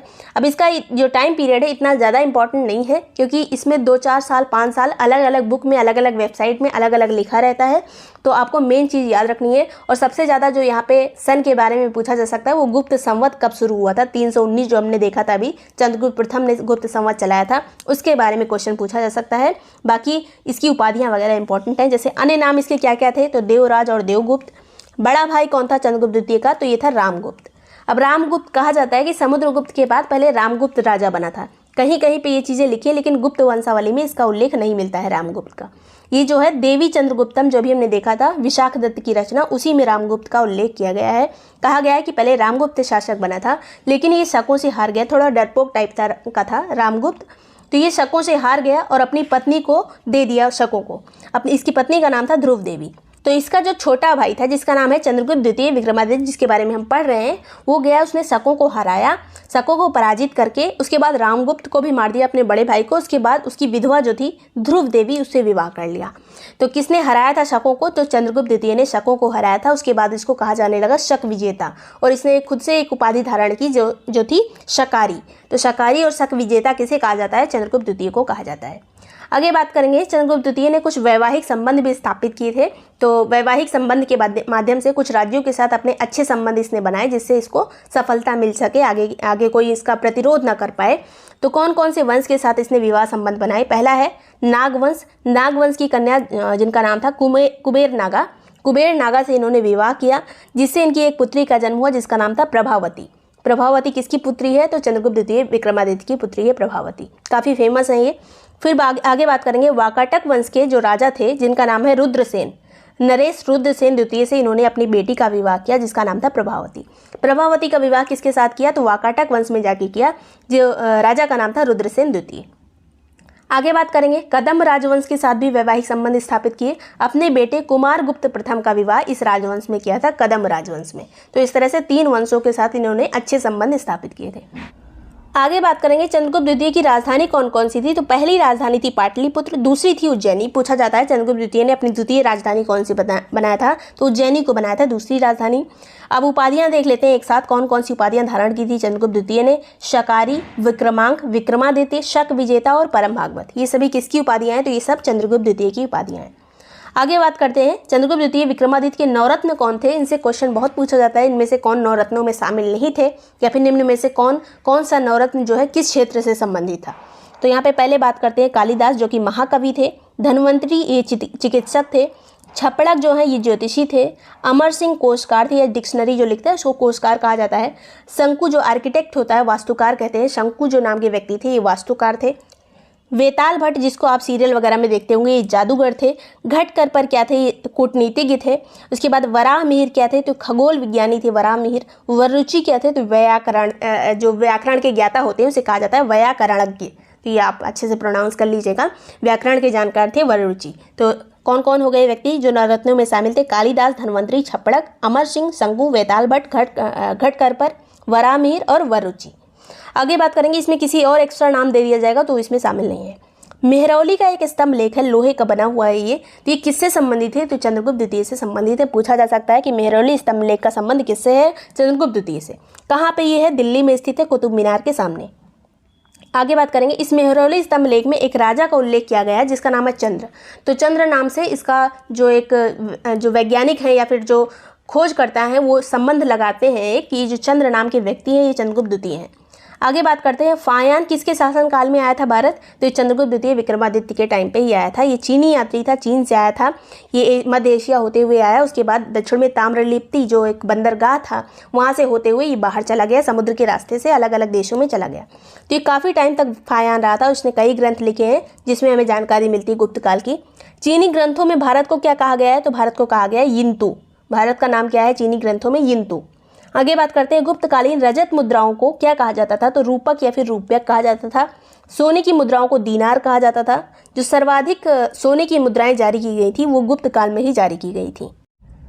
आगे बात करेंगे, सती प्रथा का प्रमाण हमें कहाँ से मिलता है? सबसे पहले तो एरण अभिलेख, जो कि भानुगुप्त का अभिलेख था, एरण अभिलेख, वहाँ से हमें सती प्रथा की जानकारी प्राप्त होती है। इसके अलावा गुप्त काल को किस अन्य नाम से जाना जाता है? तो इसे स्वर्ण युग के नाम से भी जाना जाता है, क्लासिकल युग कहा जाता है। अगर पूछा जाए एक चीज़ और कि जो नगरीय सभ्यता थी उसका पतन धीरे धीरे कब होने लगा? तो यही गुप्त काल से नगरीय सभ्यता धीरे धीरे खत्म होने लगी, पतन की ओर आने लगी, ग्रामीण सभ्यता फैलने लगी। सबसे पहले मौर्य वंश का संस्थापक कौन था? तो मौर्य वंश के संस्थापक थे चंद्रगुप्त मौर्य, जिनका जन्म हुआ था 345 ईसा पूर्व में।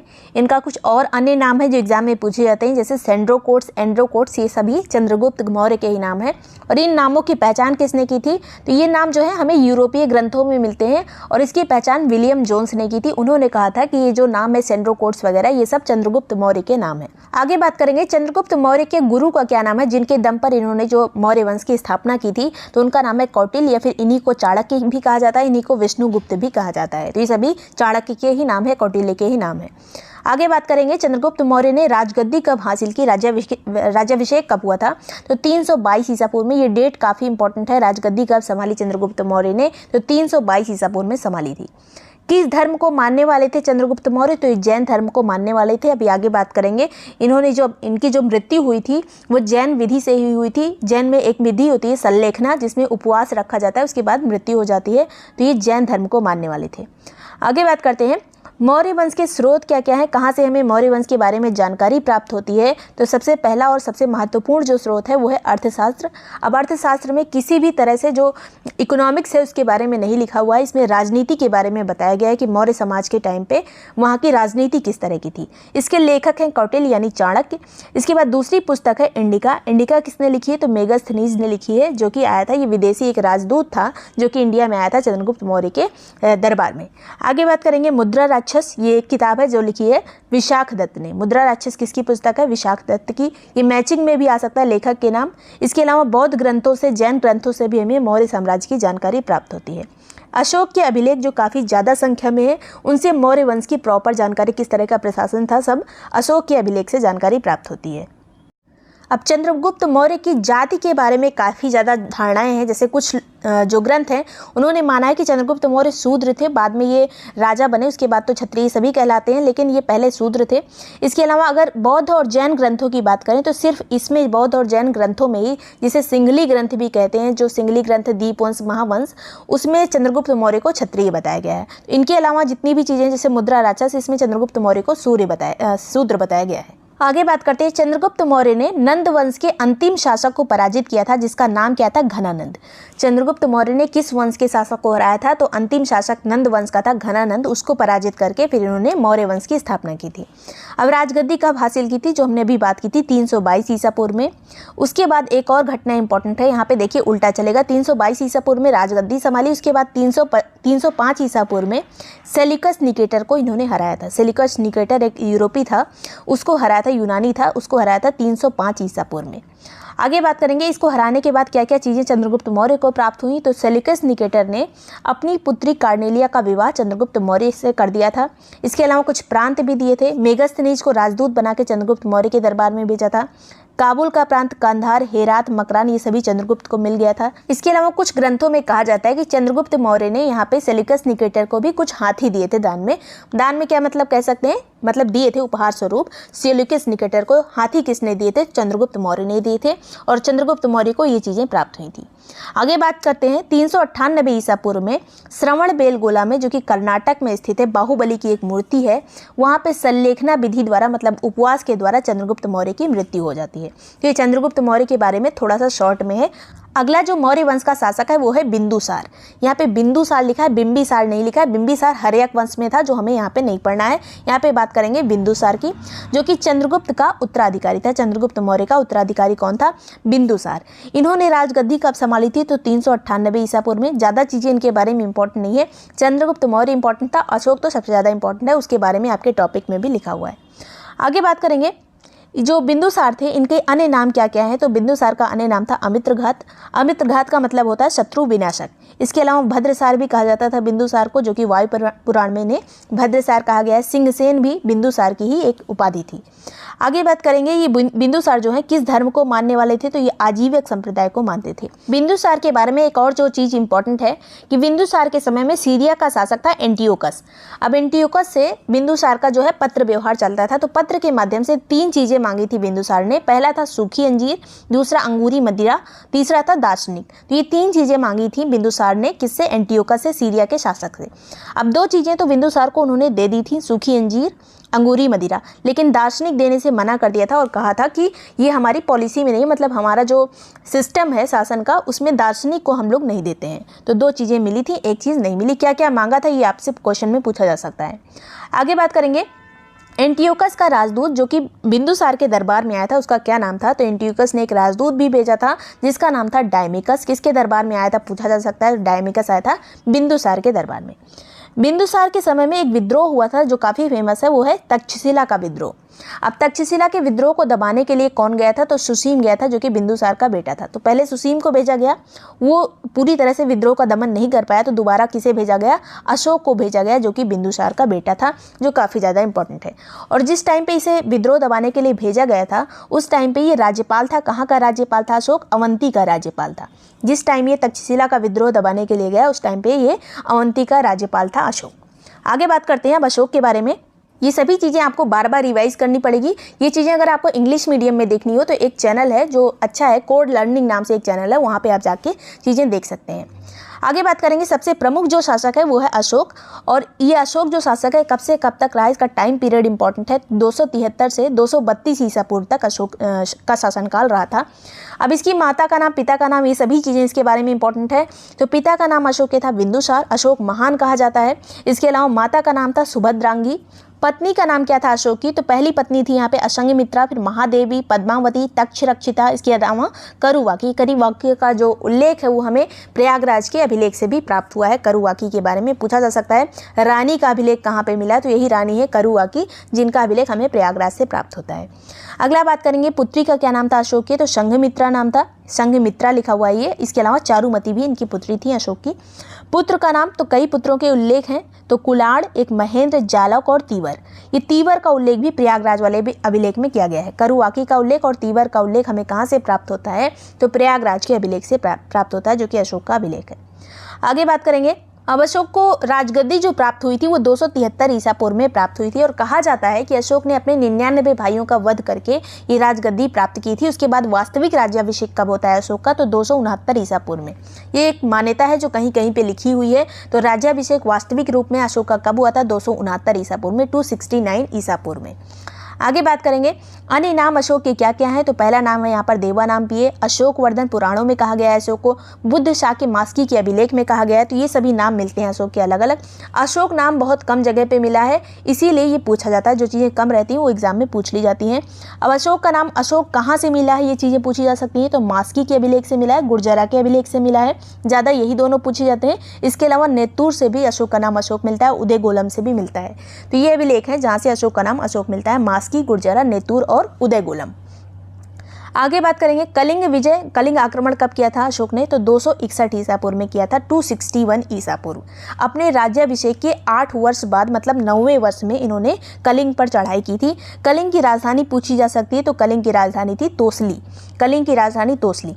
आक्रमण का जो उल्लेख है, कलिंग आक्रमण का उल्लेख किस शिलालेख में किया गया है, ये पहले भी 2021 वाले पेपर में पूछा जा चुका है, तो 13वें शिलालेख में कलिंग आक्रमण का वर्णन किया गया है। जितने भी अशोक के अभिलेख हैं, जितने भी उसमें बातें लिखी हुई हैं, सब आपको पेड ग्रुप वाला जो PDF है उसमें आपको सेंड कर दिया जाएगा।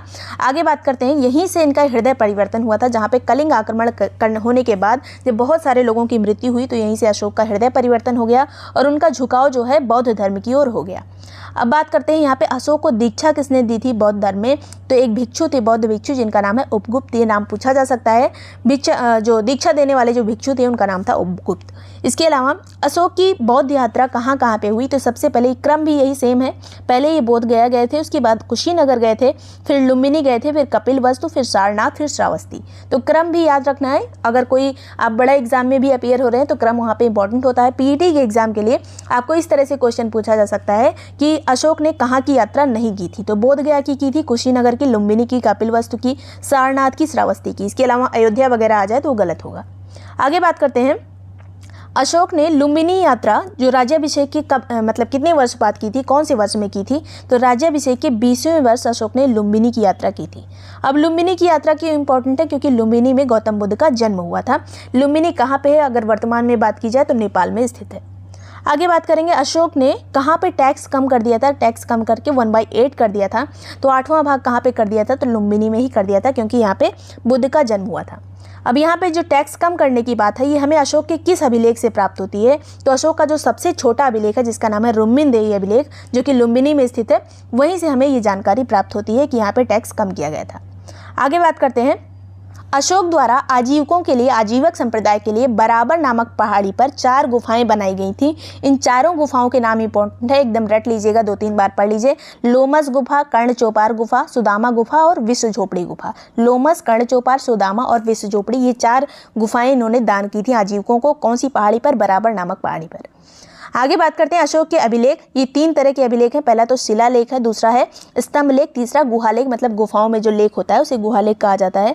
शिलालेख 2 प्रकार का होता है, दीर्घ शिलालेख और लघु शिलालेख। स्तंभ लेख भी 2 तरह का होता है, एक दीर्घ स्तंभ लेख, दूसरा लघु स्तंभ लेख। आगे बात करेंगे, जितने भी अभिलेख हैं अशोक की किस भाषा में मिलते हैं हमें, तो प्राकृत भाषा में मिलते हैं, प्राकृत भाषा में मिलते हैं जितने भी अभिलेख हैं। लिपि पूछी जाए कि किस तरह की लिपि है, लिपि मतलब होता है जैसे हम अगर हिंदी लिखते हैं तो ऐसे जैसे हिंदी लिखी है तो ये पूरा हिंदी की लिपि है, देवनागरी लिपि से कहते हैं। अब उसी तरह प्राकृत भाषा जो लिखी गई है इसकी लिपि क्या है, तो इसकी लिपि है ब्राह्मी। अधिकांशतः जितने भी अभिलेख मिले हैं सब ब्राह्मी लिपि में लिखे हैं। अब इसमें अपवाद हैं कुछ, वो अपवाद एग्जाम में पूछ लिए जाते हैं, जैसे कि सहबाजगढ़ी और मानसेहरा का जो अभिलेख है वो खरोष्ठी भाषा में लिखा गया है। सहबाजगढ़ी और मानसेहरा का अभिलेख खरोष्ठी भाषा में लिखा गया है। तक्षशिला का जो अभिलेख है वो आर्मेयिक भाषा में लिखा गया है। अब जिस एरिया में जो सी भाषा बोली जाती थी, अशोक का ये मकसद रहता था वहाँ के लोगों को वो चीज़ समझ में आए, क्योंकि अभिलेख जितने भी बनाए गए हैं उनका मेन मकसद यही था कि वहाँ की जनता को अशोक की बातें समझ में आ जाएँ, तो यही चीज़ अभिलेख में लिखी जाती थी। तो जहाँ पर जो लैंग्वेज यूज़ की जाती थी वहाँ पर वही चीज़ें अभिलेख में भी रहती थी। तक्षशिला में आर्मेयिक भाषा यूज़ की गई है। फिर आगे बात करेंगे शरेकुना जो कि कांधार में स्थित है, यहाँ पे 2 भाषाओं में अभिलेख मिलते हैं, एक यूनानी और दूसरी आर्मेयिक। यूनानी और आर्मेयिक जितने भी भारत में मिले हैं लगभग सभी ब्राह्मी लिपि में हैं। जितने अगर बात करें उत्तर की साइड में है, उत्तर पश्चिम वाले टाइप जो हमारे भारत के शीर्ष पे अफगानिस्तान वाले, पाकिस्तान वाले एरिया में, वहाँ पे ही दूसरी लैंग्वेज खरोष्ठी वगैरह, आर्मेयिक वगैरह यूज़ हुई है, यूनानी यूज़ हुई है। लगमान का जो अभिलेख है वहाँ पे आर्मेयिक भाषा यूज़ की गई है।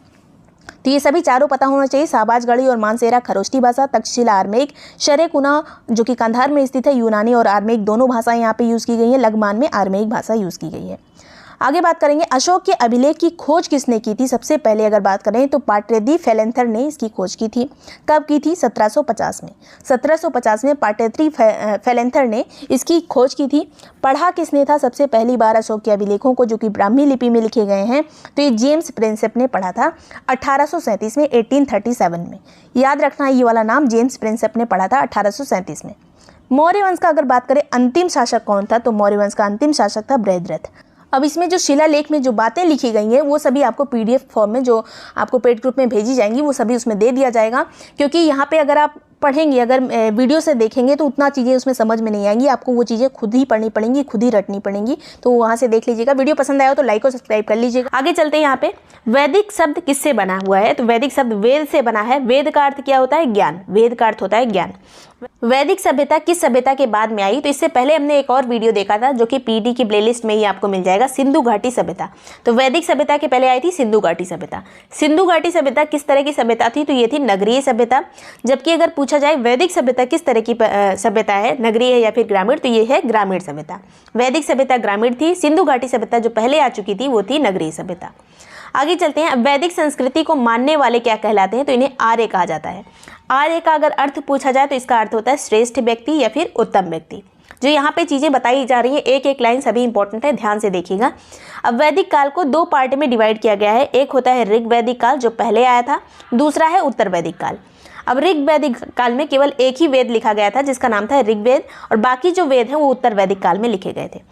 अब ऋग वैदिक काल जो है ये पशुपालन पर आधारित था। यहाँ पे जो है कृषि का उतना स्कोप नहीं था, कृषि एक सेकेंडरी काम था। पहला जो काम होता था लोगों का वो था पशुपालन। ज़्यादातर किस पशु को पालते थे? तो गाय को पालते थे।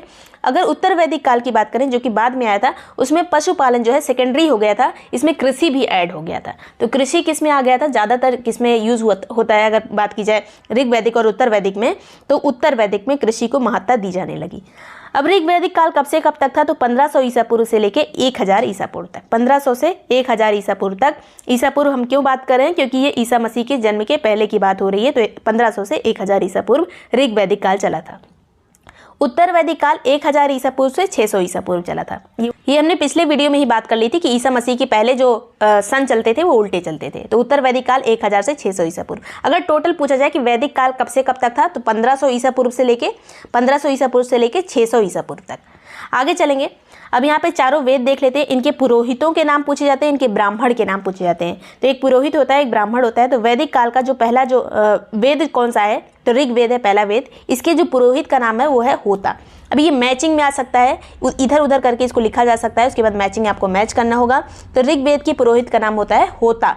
उसके बाद इसके ब्राह्मण का क्या नाम है? तो दो ब्राह्मण है ऋग्वेद के, एक ऐतरेय दूसरा कौशितकी। ऐतरेय और कौशितकी किसके ब्राह्मण हैं? ऋग्वेद के। ये सभी चीज़ें ध्यान से देखिएगा। सभी आपको पीडीएफ भी रिवाइज करने के लिए पेड ग्रुप में जो सेंड किए जाएंगे उसको ध्यान से देखिएगा। संडे को जो टेस्ट होगा इन्हीं में से क्वेश्चन पूछे जाएंगे। फिर आता है ऋग्वेद। इसके जो पुरोहित का नाम है वो है उद्गाता, और जो इसके ब्राह्मण का नाम है वो है तांड्य और जैमिनीय। तांड्य और जैमिनीय किसके ब्राह्मण हैं? तो ये है सामवेद के ब्राह्मण। अब अगला जो वेद है वो है यजुर्वेद, जिसके पुरोहित का नाम है अध्वर्यु। ऋग्वेद के पुरोहित थे होता, सामवेद के उद्गाता। यजुर्वेद के जो पुरोहित का नाम है वो है अध्वर्यु। अब यजुर्वेद दो पार्ट में डिवाइड किया गया है। एक होता है शुक्ल यजुर्वेद, दूसरा होता है कृष्ण यजुर्वेद। जो शुक्ल यजुर्वेद का ब्राह्मण है वो है शतपथ ब्राह्मण, जो कृष्ण यजुर्वेद का ब्राह्मण है वो है तैतरीय ब्राह्मण। तो इस तरह से यजुर्वेद के दो ब्राह्मण है, एक शतपथ दूसरा तैतरीय। अगर अलग अलग पूछा जाए तो शुक्ल वाला है शतपथ और कृष्ण वाला है तैतरीय। अगर चौथे वेद की बात की जाए, चौथा वेद है अथर्ववेद, जिसके पुरोहित का नाम है ब्रह्मा। ऋग्वेद का होता, सामवेद का उद्गाता, यजुर्वेद का अध्वर्यु और अथर्ववेद का ब्रह्मा। ये ज़्यादा चीज़ें पूछी जाती हैं, ये उतना नहीं पूछा जाता। अब अथर्ववेद के ब्राह्मण का क्या नाम है? तो इसका केवल एक ब्राह्मण जो एग्जाम में पूछा जा सकता है वो है गोपथ ब्राह्मण। अथर्ववेद के ब्राह्मण का नाम गोपथ ब्राह्मण है। यहाँ पे ऋग्वेद का क्या था? ऐतरेय और कौशितकी। आगे चलते हैं। आर्यों का मूल निवास, अलग अलग जो विद्वान हैं अलग अलग बताते हैं कि आर्य कहाँ से आए थे। पहले यहाँ पे सिंधु घाटी सभ्यता थी, धीरे धीरे यहाँ पे आर्यों का आगमन हुआ। तो अलग अलग वैज्ञानिक अलग अलग चीज़ें बताते हैं। पहले ये कहाँ रहते थे? तो LD कल्ल ने कहा है कि ये कश्मीर और हिमालय क्षेत्र में रहते थे पहले आर्य, वहाँ से आए थे। इसके अलावा पंडित बाल गंगाधर तिलक ने कहा है कि ये उत्तरी ध्रुव से आए थे आर्य, इनका मूल निवास जो है उत्तरी ध्रुव था। लेकिन ये सब चीज़ें इतना मानी नहीं जाती हैं। अब जो मानना है ज़्यादातर वो कहा जाता है कि मध्य एशिया से ये लोग आए थे, क्योंकि जो अंग्रेज वैज्ञानिक हैं वो मध्य एशिया से मानते हैं, जो महान वैज्ञानिक कहा जाता है जिन्हें। वैसे तो ये मानना नहीं चाहिए, लेकिन अभी भी लोग ये मानते हैं कि मध्य एशिया से आए थे आर्य। उत्तरी ध्रुव से आए थे किसने कहा था? बाल गंगाधर तिलक ने। अब अगले जो व्यक्ति हैं स्वामी दयानंद सरस्वती, इनका कहना था कि आर्य तिब्बत वाले क्षेत्र से आए थे।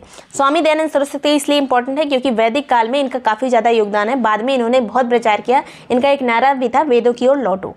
इसके अलावा गंगानाथ झा ने कहा कि ब्रह्मर्षि देश से आए थे। ब्रह्मर्षि देश उस टाइम पे उत्तर पश्चिम वाला जो एरिया था भारत का, उसको ब्रह्मर्षि देश कहा जाता था। इसके अलावा गार्डन चाइल्ड ने कहा है कि दक्षिणी रूस से आए थे ये लोग जो आ रहे हैं। मैक्स मूलर का कहना था कि मध्य एशिया से आए थे। यही वाला ज़्यादा माना जाता है, मध्य एशिया वाला। किसने कहा था? मैक्स मूलर ने। लेकिन हमें सभी याद रखना है क्योंकि यहाँ पे भारतीय व्यक्ति भी दिए हुए हैं जो मैचिंग में अक्सर पूछे जाते हैं, जैसे कि बाल गंगाधर तिलक। बाल गंगाधर तिलक ने कहा था उत्तरी ध्रुव से आए थे। स्वामी दयानंद सरस्वती ने कहा था कि तिब्बत वाले क्षेत्र से आए थे। गंगानाथ झा ने कहा था ब्रह्मर्षि देश से आए थे। गार्डन चाइल्ड ने दक्षिणी रूस कहा था। मैक्स मूलर ने मध्य एशिया कहा था। ये तीनों ज़्यादा इंपॉर्टेंट है, उत्तरी ध्रुव, तिब्बत और मध्य एशिया। आगे चलते हैं। ऋग्वैदिक काल की कुछ नदियां हैं जिनके प्राचीन नाम दूसरे थे, आधुनिक नाम दूसरे हैं। तो यहाँ पे पहला नाम है अस्किनी नदी। अस्किनी का वर्तमान में नाम है चेनाब नदी। बिपाशा नदी का वर्तमान में नाम है व्यास नदी। परुष्णी नदी किसे कहते हैं हम, तो परुष्णी नदी का अब नाम हो गया रावी नदी। वितस्ता जिसका अब नाम है झेलम, वितस्ता का अब नाम है झेलम। कुभा का अब नाम है काबुल। काबुल नदी कहाँ पे बहती है, अफगानिस्तान में। तो ये अफगानिस्तान, पाकिस्तान वाला और जो उत्तरी एरिया है भारत का, वो सब मिला के इनका आर्यों का देश कहा जाता था पहले, जिसे बाद में आर्यावर्त नाम भी दे दिया गया था। पहले ब्रह्मर्षि देश कहा जाता था, बाद में आर्यावर्त कहा जाने लगा उसी को। अब यहाँ पे कुरमू नदी, इसका नाम अब हो गया है कुर्रम नदी, जो कि ये अफगानिस्तान में बहती है। गोमती नदी, इसका नाम अब गोमल हो गया है। ये वाली गोमती नहीं है जो कि लखनऊ से होकर बहती है, ये है दूसरी नदी जिसका नाम है गोमती नदी, अब इसका नाम हो गया है गोमल नदी। फिर आती है सदा नीरा नदी, अब इसका नाम है गंडक नदी। सदा नीरा नदी का नाम अब है गंडक नदी। इसके अलावा सतुद्री नदी को अब सतलज कहते हैं। दृश्यद्वती को अब घग्गर कहते हैं। दृश्यद्वती को अब घग्गर कहते हैं। तो ये नदियाँ काफ़ी ज़्यादा इंपॉर्टेंट है, अक्सर एग्जाम में पूछी जाती हैं, जहाँ पे भी सिलेबस में ये टॉपिक दिया होता है। आगे चलेंगे। वेद को एक नाम से और जाना जाता है जिसे श्रुति भी कहा जाता है, क्योंकि ये सुन के लिखा गया चीज़ है। वेद अलग अलग यहाँ पे ऋषियों ने लिखे हैं, इन वेदों को लिखा है, लेकिन उन्होंने कहीं से सुन के लिखा है, उनका अपना कुछ नहीं है उसमें। वेद त्रयी किसे कहा जाता है, वेद त्रयी ऋग्वेद, यजुर्वेद और सामवेद को मिला दिया जाए तो इसे वेद त्रयी कहेंगे। इसमें अथर्ववेद नहीं आता है, बस इतना याद रखना है। वेद त्रयी में कौन सा वेद नहीं आता है, अथर्ववेद नहीं आता है। ऋग्वेद में कितने मंडल हैं, तो 10 मंडल है ऋग्वेद में। कितने सूक्त हैं, 1028 सूक्त हैं। कितनी ऋचा हैं, तो 10,552 ऋचा हैं। इसी ऋचा के नाम पे मेरा भी नाम ऋचा रखा गया था, यही वाला स्पेलिंग होता है। सूक्त 1028 और उसके बाद ऋचा कितनी है, ऋचा मतलब श्लोक होता है, वेदों में जो श्लोक होते हैं उन्हें ऋचाएँ कहा जाता है। आगे चलेंगे। ऋग्वेद के मंडल जो 10 हैं उनके रचयिता के नाम भी पूछे जाते हैं। ज़्यादातर जो 2 से 7 वाले हैं यही पूछे जाते हैं, 2 से लेके 7 तक। वैसे 10 मंडल हैं टोटल, लेकिन 2 से 7 सबसे पुराने वाले हैं। पहले ये बीच वाले लिखे गए थे 2 से 7, उसके बाद पहला, फिर 8वां, फिर 9वां, 10वां ऐसे लिखा गया था। तो पहला जो मंडल है इसके रचयिता में बहुत सारे ऋषि आ जाते हैं, जैसे मधुच्छंदा, दीर्घतमा, अंगिरा। इसीलिए ये नहीं पूछा जाता क्योंकि ज़्यादा ऋषि हैं इसमें। द्वितीय जो ऋग्वेद का मंडल है इसके जो लेखक है या रचयिता है वो है गृत्समद। गृत्समद ने लिखा था दूसरा मंडल ऋग्वेद का। तृतीय मंडल विश्वामित्र ने लिखा है। अब एक चीज़ और पूछा जाता है कि गायत्री मंत्र ऋग्वेद के किस मंडल में है, तो तृतीय मंडल यानी तीसरे मंडल में है गायत्री मंत्र। किसको समर्पित है ये गायत्री मंत्र, तो ये सविता यानी सूर्य को समर्पित है। गायत्री मंत्र किसकी स्तुति है, तो ये सूर्य की स्तुति है, जो कि ऋग्वेद के तृतीय मंडल में दी गई है, जिसके रचयिता हैं कौन, विश्वामित्र। फिर है चौथा मंडल, इसके जो रचयिता हैं वो है वामदेव। अब चौथे मंडल में किसकी बात की गई है, ज़्यादा उल्लेख किसका है, कृषि का उल्लेख किया गया है चौथे मंडल में। पंचम जो मंडल है, पांचवा मंडल, इसके जो रचयिता है उनका नाम है अत्रि ऋषि। अत्रि ऋषि किसके रचयिता है, पांचवें मंडल के। फिर छठवां जो यानी षष्ठम जो मंडल है इसके रचयिता है भारद्वाज ऋषि। षष्ठम मंडल के रचयिता कौन है, भारद्वाज ऋषि। फिर सातवें मंडल के जो रचयिता हैं उनका नाम है वशिष्ठ। सातवें मंडल के रचयिता हैं वशिष्ठ। अष्टम नंबर के जो रचयिता हैं उनका नाम है कण्व और अंगिरस नाम के 2 ऋषियों ने अष्टम मंडल लिखा है।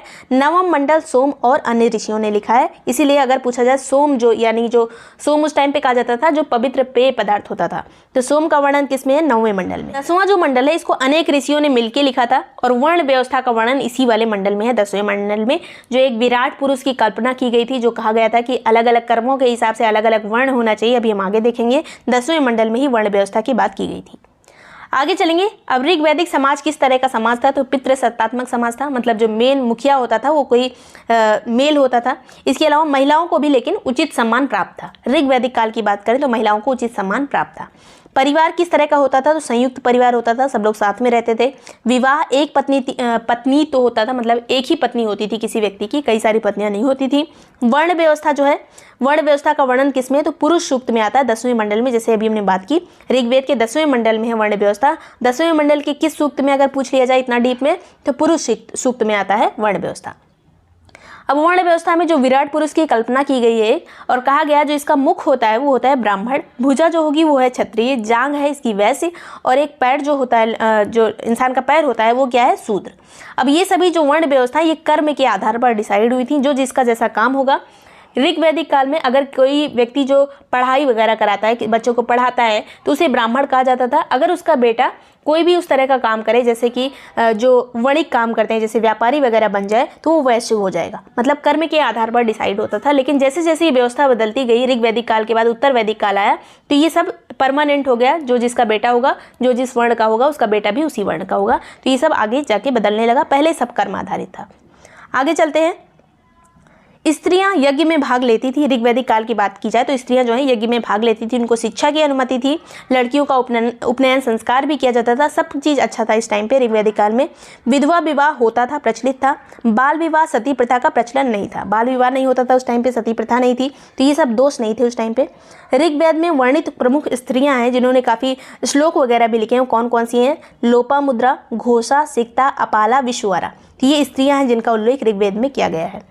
अविवाहित कन्या को क्या कहा जाता था? अमाजु कहा जाता था। अविवाहित कन्या अमाजु कहलाती थी। दास प्रथा इस टाइम पे प्रचलित थी। अगर ऋग वैदिक काल की बात की जाए तो दास प्रथा प्रचलित थी, लेकिन ये इतनी टफ नहीं थी, इतनी कठोर नहीं थी जैसा कि मेसोपोटामिया में थी। मेसोपोटामिया भी जैसे हमने बात की कि एक तरह की सभ्यता थी जो इराक वगैरह में थी।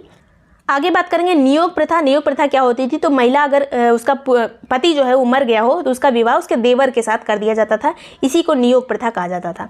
भोजन किस तरह का होता था ऋग्वैदिक काल में? तो शाकाहारी मांसाहारी दोनों तरह का भोजन होता था, क्योंकि उतना कृषि को महत्ता तब नहीं दी गई थी, ज़्यादा खेती वगैरह अनाज नहीं होता था, इसलिए शाकाहारी मांसाहारी दोनों तरह के लोग इस टाइम पे रहते थे।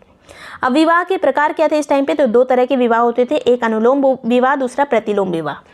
अनुलोम विवाह में जो उच्च वर्ण का पुरुष होता था उसकी शादी निम्न वर्ण की स्त्री के साथ होती थी। जो मतलब ऊंची जाति के लोग होते थे उनका विवाह नीची जाति की स्त्री से होता था। प्रतिलोम विवाह वो होता था जिसमें उल्टा किया जाता था। जैसे उल्टा मतलब इसमें प्रतिलोम विवाह में जो स्त्री है वो ऊंचे वर्ण की होती थी और जो पुरुष है वो निम्न वर्ण का होता था। तो दो तरह के विवाह प्रचलित थे उस टाइम पे। कबीलों की बात की जाए तो पंचजन यानी 5 कबीले उस टाइम पे थे प्रमुख। एक है अनु, एक है ध्रुव, पुरु, तुर्वस और यदु। अनु, ध्रुव, पुरु, तुर्वस, यदु। ये एक बार 2-3 बार आप अच्छे से पढ़ेंगे तो ये रट जाएगा। अनु, ध्रुव, पुरु, तुर्वस और यदु। विवाह में देने वाला जो उपहार होता था, जो लड़कियों को दिया जाता था उनकी शादी पर, तो उसे कहते थे वहातु। जैसे कि अभी अगर कोई बात करें, दहेज कोई लेता है, एक तरह का ये भी दहेज ही होता था।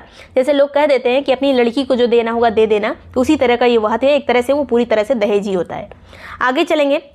पवित्र पशु, ये पवित्र पशु कौन सा उस टाइम पे माना जाता था? तो गाय को सबसे पवित्र पशु माना गया है। जितनी लड़ाइयाँ होती थी वैदिक काल में वो गाय की चोरी वगैरह से संबंधित रहती थी। और गाय को अघन्या कहा गया है, मतलब ना मारने योग्य। गाय को मारा नहीं जाएगा ऐसा कहा गया है वैदिक काल में। फिर आता है प्रिय पशु। इनका कौन था जिनसे सबसे ज़्यादा काम लिया जाता था? तो वो था घोड़ा। जो वैदिक काल के लोग थे, आर्यों का जो प्रिय पशु था वो था घोड़ा। ऋग वैदिक काल के लोग लोहे से अपरिचित थे, मतलब इनको लोहे का ज्ञान नहीं था। इससे पहले हमने सिंधु घाटी सभ्यता में भी पढ़ा था कि उन्हें भी लोहे का ज्ञान नहीं था। इसके अलावा जब उत्तर वैदिक काल आएगा, इसी ऋग वैदिक काल में ही जब उत्तर वैदिक काल आ जाएगा, तो धीरे धीरे लोहे से वो लोग परिचित हो गए थे। तो उत्तर वैदिक काल के लोग लोहे से परिचित थे, ऋग वैदिक काल के लोग लोहे से परिचित नहीं थे। आगे चलेंगे। उत्तर वैदिक काल में लोहे का ज्ञान था। ऋग्वेद में सर्वाधिक सूक्त किस देवता की है? अगर सूक्त की बात यानी श्लोक की बात की जाए तो सबसे ज़्यादा किसकी है? तो इंद्र देवता की स्तुति सबसे ज़्यादा बार की गई है। इंद्र शब्द का उल्लेख 250 बार आया है ऋग्वेद में। इंद्र शब्द का उल्लेख 250 बार आया है। इसके अलावा अग्नि के लिए कितनी सूक्तियाँ हैं? तो अग्नि के लिए 200 सूक्तियाँ दी गई हैं। अग्नि शब्द के लिए, अग्नि देवता के लिए 200 सूक्तियाँ हैं। सबसे ज़्यादा किस देवता के लिए? इंद्र के लिए 250, अग्नि के लिए 200। इसके अलावा गंगा का उल्लेख कितनी बार, गंगा नदी का उल्लेख किया गया है? तो केवल 1 बार किया गया है। अगर एक तरह से भारत का नक्शा बना ले तो अगर ऐसे ये हो गया, तो इधर वाले एरिया में थे जो सिंधु घाटी सभ्यता थी, या अगर बात करें आर्य भी इधर ही सिमटे हुए थे। तो यहाँ पे गंगा इधर बह रही है, उत्तराखंड से निकल रही है, उसके बाद पश्चिम बंगाल उत्तर प्रदेश होते हुए जा रही है।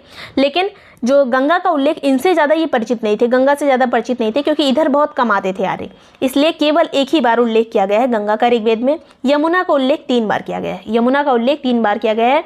सबसे पवित्र नदी किसे कहा गया है? सरस्वती को। सबसे पवित्र नदी सरस्वती थी। सर्वाधिक बार किसका उल्लेख किया गया है? तो सिंधु नदी का उल्लेख सबसे ज़्यादा बार किया गया है, क्योंकि जहाँ ये रहते थे वहीं पे सिंधु नदी भी बहती थी। इसके अलावा ब्रह्मर्षि देश किसे कहा जाता है? अगर पूछ लिया जाए तो गंगा यमुना का जो दोआब होता था उसे ब्रह्मर्षि देश कहा जाता था। दोआब मतलब 2 नदियों के बीच का स्थान, आब मतलब होता है नदी, तो 2 नदी के बीच का जो स्थान होता है उसे आब कहते हैं। तो ब्रह्मर्षि देश कौन सा था? तो गंगा यमुना का जो दोआब होता था, जो काफ़ी ज़्यादा यहाँ पे खेती वगैरह होती है, इसीलिए इसे ब्रह्मर्षि देश कहा जाता था। आगे चलेंगे। प्रशासन की बात करें वैदिक काल में तो प्रशासन का ये क्रम था, जैसे सबसे जो छोटा इकाई थी वो होती थी कुल, मतलब किसी घर का जो कुल होता था सबसे छोटा होता था। इसके अलावा उसके बाद आता था ग्राम, फिर आता था विश, उसके बाद आता था जन, फिर राष्ट्र। कुल, ग्राम, विश, जन, राष्ट्र, इस तरह का क्रम होता था। इसके जो प्रमुख होते थे, कुल का जो प्रमुख होता था उसे कुलप कहा जाता था, ग्राम का जो प्रमुख होता था उसे ग्रामणी कहते थे, विश का प्रमुख विशपति, जन का प्रमुख पुरोहित कहलाता था, राज्य का प्रमुख राजा कहलाता था। अब सभा या फिर बैठक दो तरह की होती थी, एक होता था सभा, दूसरी होती थी समिति। जो सभा नाम की बैठक होती थी वो श्रेष्ठ लोगों की बैठक, यानी जो उच्च वर्ग के लोग होते थे उनकी बैठक होती थी, उसे कहते थे सभा। समिति जो होती थी ये सामान्य लोगों की बैठक होती थी। सभा और समिति को ऋग्वेद में प्रजापति यानी जो ब्रह्मा जी हैं उनकी दो बेटियां बताया गया है। सभा और समिति को काफ़ी ज़्यादा इंपॉर्टेंट उनकी भूमिका रहती थी प्रशासन में। आगे चलते हैं। वैदिक काल में संस्कारों की संख्या अगर पूछा जाए कितनी तरह के संस्कार होते थे, जन्म से लेके मतलब गर्भधारण से लेके लास्ट तक, मरने तक, अंत्येष्टि तक कितने संस्कार बन जाते हैं, तो 16 संस्कार होते थे। अब उत्तर, दक्षिण, पूरब, पश्चिम में जो राजा होते थे उत्तर वैदिक काल में वो कौन कौन से राजा कहे जाते थे। जो उत्तर में राजा होता था उसे विराट कहा जाता था। उसके बाद पूर्व में जो राजा होते थे उन्हें सम्राट कहा जाता था। दक्षिण में जो राजा होते थे यानी साउथ में जो राजा होते थे उन्हें भोज कहा जाता था। इसके अलावा पश्चिम यानी वेस्ट में जो राजा होते थे उन्हें स्वराट कहा जाता था। और जो मध्य देश होता था, मध्य देश के राजा को क्या कहा जाता था, तो मध्य देश में राजा को राजा ही कहा जाता था। तो यहाँ पे चारों दिशाओं यानी बीच का भी यहाँ पे हो गया मध्य देश राजा। उत्तर में विराट, उसके बाद दक्षिण में भोज, पूर्व में सम्राट, पश्चिम में स्वराट, इसके अलावा मध्य में राजा हो गया। अब माप की इकाई उस टाइम पे वैदिक काल में क्या क्या होती थी, तो माप की इकाई को निष्क कहा जाता था, शतमान कहा जाता था, जैसे अभी किलो वगैरह होता है उसी टाइप में, रत्तिका कहा जाता था, गुंजा कहा जाता था। तो ये माप की इकाई होती थी ऋग्वैदिक काल में। अब बात करते हैं हर्षवर्धन की किस वंश से संबंधित थे ये, तो पुष्यभूति वंश से संबंधित थे। पुष्यभूति वंश का एक और नाम है वर्धन वंश। तो वर्धन वंश और पुष्यभूति वंश सेम ही है और इसी से संबंधित थे हर्षवर्धन। आगे बात करते हैं, जब ये गुप्त वंश का पतन हो रहा था, मतलब गुप्त वंश जो है डिक्लाइन पे आ रहा था, अपने पतन की तरफ जा रहा था, तो बहुत सारे छोटे छोटे राजवंश उभरे थे, जैसे कि मैत्रेक वंश था, मौखरी वंश था, गौड़ वंश था, उसी में से एक था ये भी जिसका नाम था पुष्यभूति वंश। इसी से संबंधित हर्षवर्धन थे और सिर्फ हमें यही टॉपिक पढ़ना है।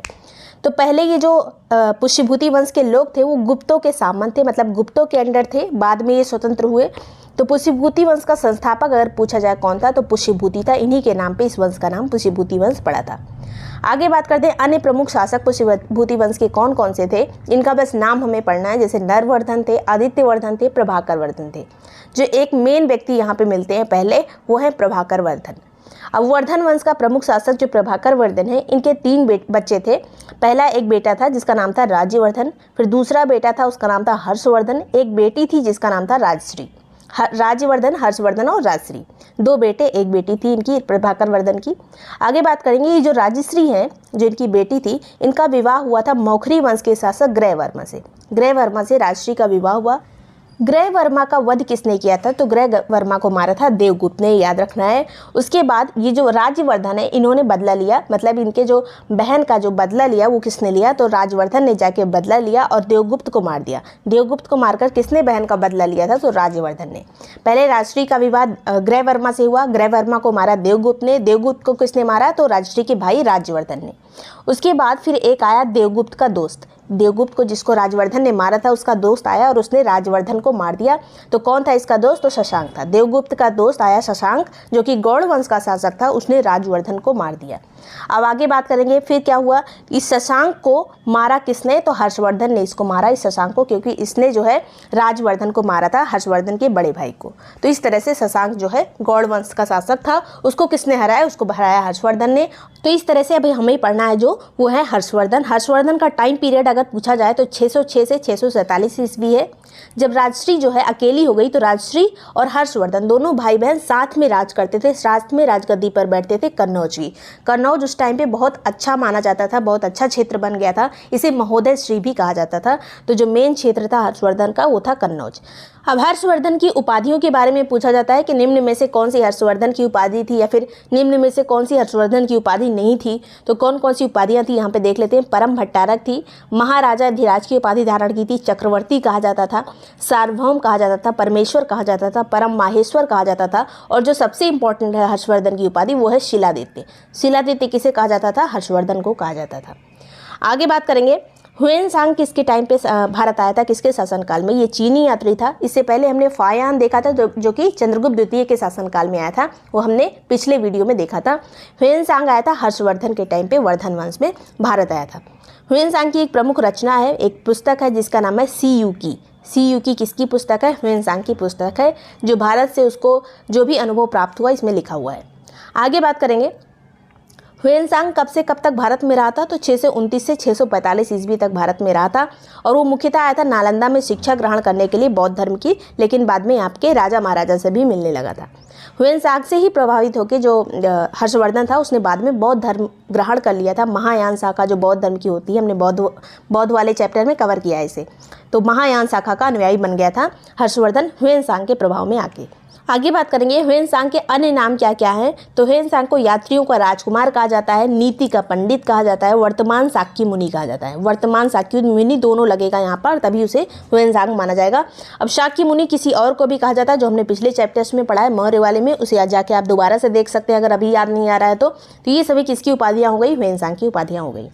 आगे बात करते हैं, हर्षवर्धन को किस चालुक्य शासक ने पराजित किया था? तो ये पूछा जाता है। तो किसने हराया था? चालुक्य शासक पुलकेशिन द्वितीय को ने हराया था हर्षवर्धन को। तो ये बहुत सारा चीज़ इन्होंने जीता था हर्षवर्धन ने, लेकिन इनको किसने हराया था? तो पुलकेशिन द्वितीय, जो कि चालुक्य वंश से संबंधित था।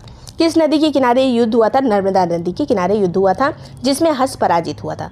तो हर्ष की अगर दक्षिणी सीमा पूछी जाए, हर्षवर्धन की दक्षिणी सीमा कौन सी थी? तो नर्मदा नदी, उसके आगे नहीं बढ़ पाया था। आगे बात करते हैं, हर्षवर्धन महामोक्ष परिषद का आयोजन करता था। तो हर 5वें वर्ष इसका आयोजन होता था महामोक्ष परिषद का। कहाँ पे करता था ये? तो प्रयागराज में, जहाँ पे बहुत सारा ये दान करता था बौद्ध धर्म से संबंधित। तो ये जो है हर 5वें साल होता था, लेकिन हर्षवर्धन कौन से समारोह में शामिल हुआ था ये पूछा जाता है। तो 6वें समारोह में हर्षवर्धन शामिल हुआ था।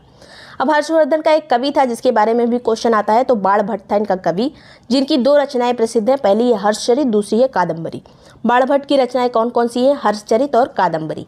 इसके अलावा हर्षवर्धन की भी 3 रचनाएं फेमस हैं, जिनसे बार बार प्रश्न पूछा जाता है कि निम्न में से कौन सी हर्षवर्धन की रचना नहीं है? तो यही तीनों है, इसके अलावा कोई नहीं है।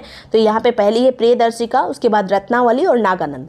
प्रियदर्शिका, रत्नावली और नागानंद किसकी रचनाएं हैं? तो ये हर्षवर्धन की रचनाएं हैं।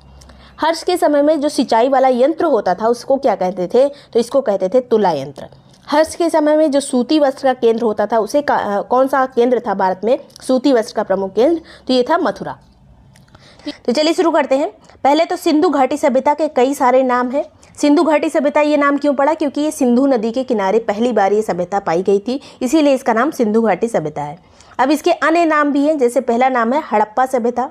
अब हड़प्पा सभ्यता इसका नाम इसलिए पड़ा क्योंकि जो पहला स्थल खोजा गया था सिंधु घाटी सभ्यता में वो था हड़प्पा स्थल, जो कि आज के पाकिस्तान में स्थित है। इसके अलावा इसका एक और नाम है, सिंधु घाटी सभ्यता को सैंधव सभ्यता भी कह दिया जाता है। प्रथम नगरीय सभ्यता भी कहा जाता है क्योंकि ये नगर आधारित सभ्यता थी। इसमें प्रॉपर चीज़ें सभी, नगर किसे कहेंगे? जहाँ पे लोगों के घर में स्नानागार हो, मतलब बाथरूम वगैरह हो, पानी का अच्छा प्रबंध हो, सड़कें अच्छी हो, उसी को नगर कहते हैं। तो प्रथम ये नगरीय सभ्यता थी। अब इस तरह से नहीं होगी कि आज के टाइम पे जैसे कंप्यूटर है, फ्रिज, कूलर, ये सब नहीं होगा, लेकिन उसका जो मॉडल था वो नगर आधारित था, इसलिए पहली नगरीय सभ्यता इसको कहा जाता है। आगे चलेंगे। हड़प्पा सभ्यता, सिंधु घाटी सभ्यता की तिथि जो है पूछी जाती है। हड़प्पा सभ्यता या फिर सिंधु घाटी सभ्यता, कुछ भी लिखा रहेगा। अगर उसकी तिथि पूछी जाए तो अलग अलग जो विद्वान हैं उन्होंने अलग अलग तिथि दी है।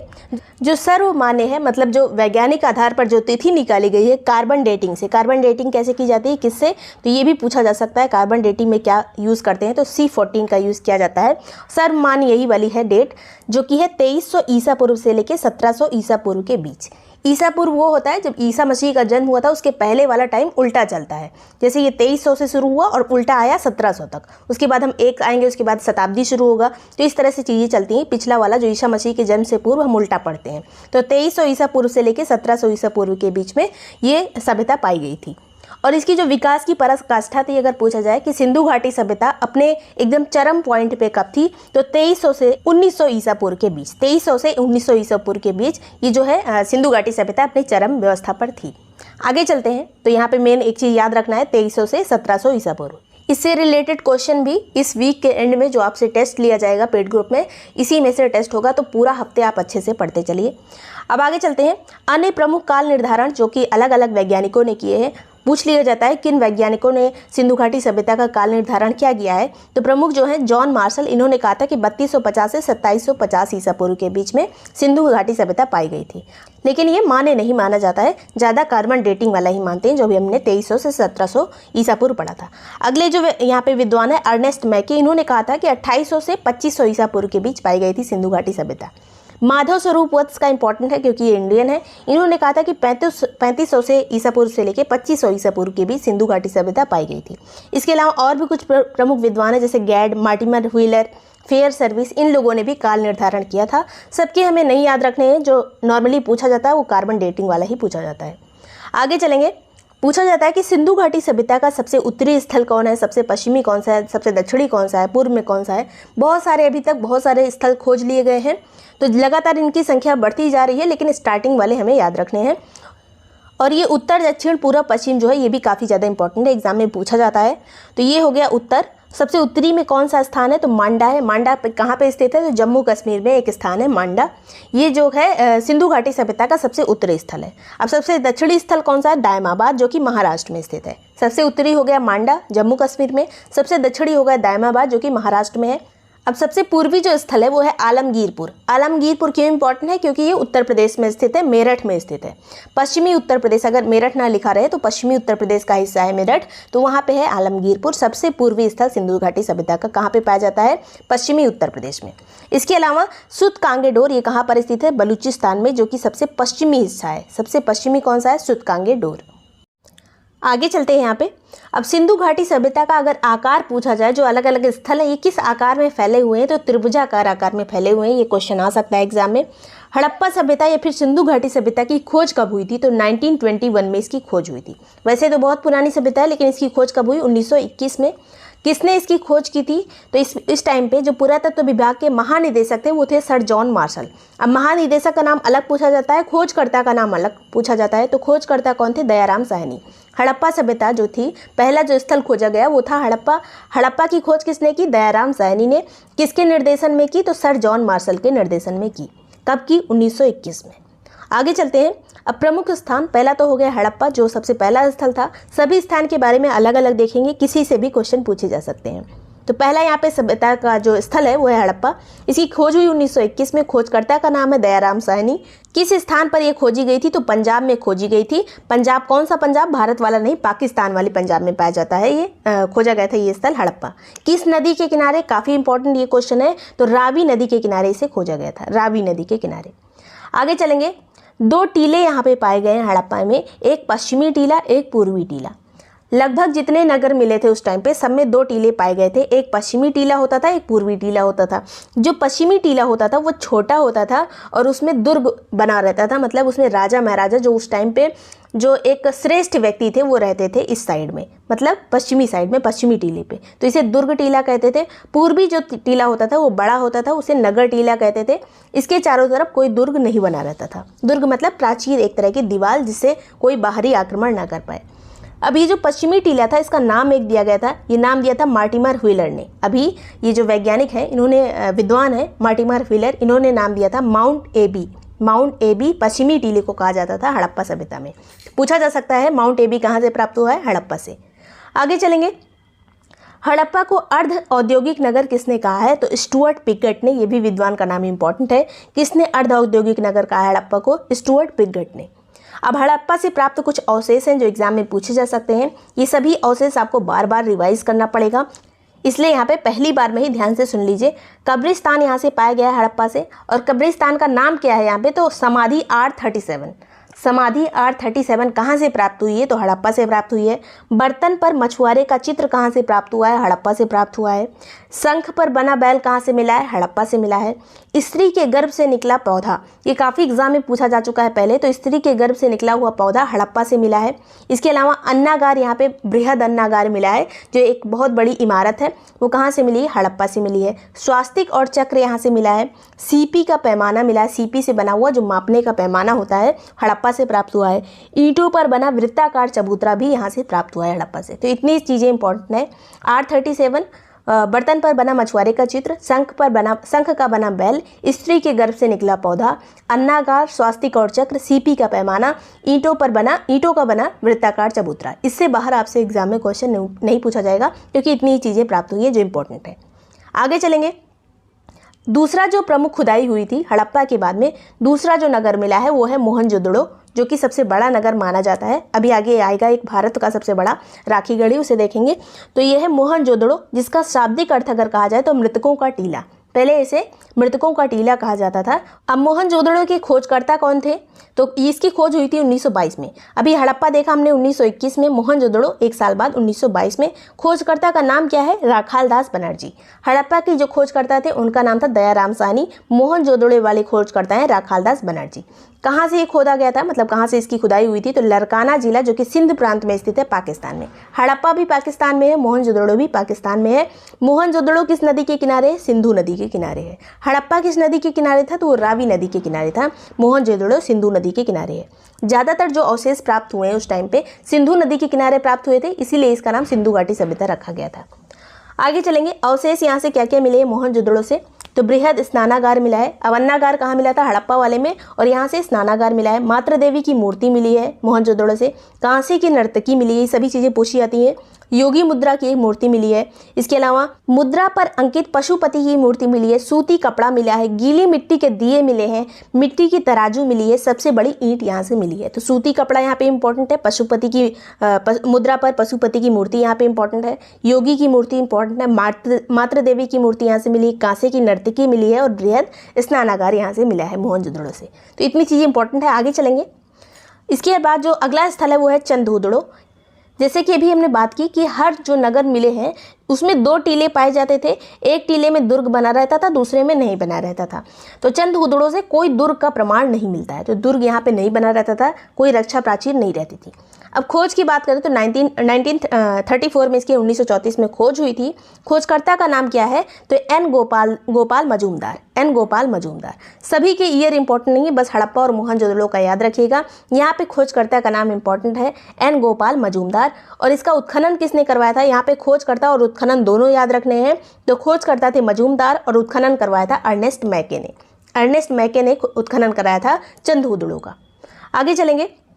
अब चंदहुदड़ो से क्या क्या प्रमाण मिलते हैं? अवशेष जो मिले हैं, झूकर जांगर संस्कृति के साक्ष्य मिले हैं। मणिकारी के साक्ष्य मिले हैं। इसके अलावा मुहर बनाने के साक्ष्य मिले हैं। भार माप के बटखरे मिले हैं। मनका बनाने का कारखाना मिला है चंदहुदड़ो से। अलंकृत हाथी मिला है, हाथी जैसा खिलौना। और भी खिलौने यहाँ से मिले हैं। बिल्ली के पीछे कुत्ता जो है पीछा कर रहा है बिल्ली का, उसके पदचिन्ह के साक्ष्य मिले हैं यहाँ पे। लिपस्टिक मिली है, पूछा जाता है लिपस्टिक कहाँ से मिली है? तो चंदहुदड़ो से। वक्राकार ईंटें भी पहले भी एग्जाम में पूछी जा चुकी हैं। तो वक्राकार ईंटें कहाँ से प्राप्त हुई हैं?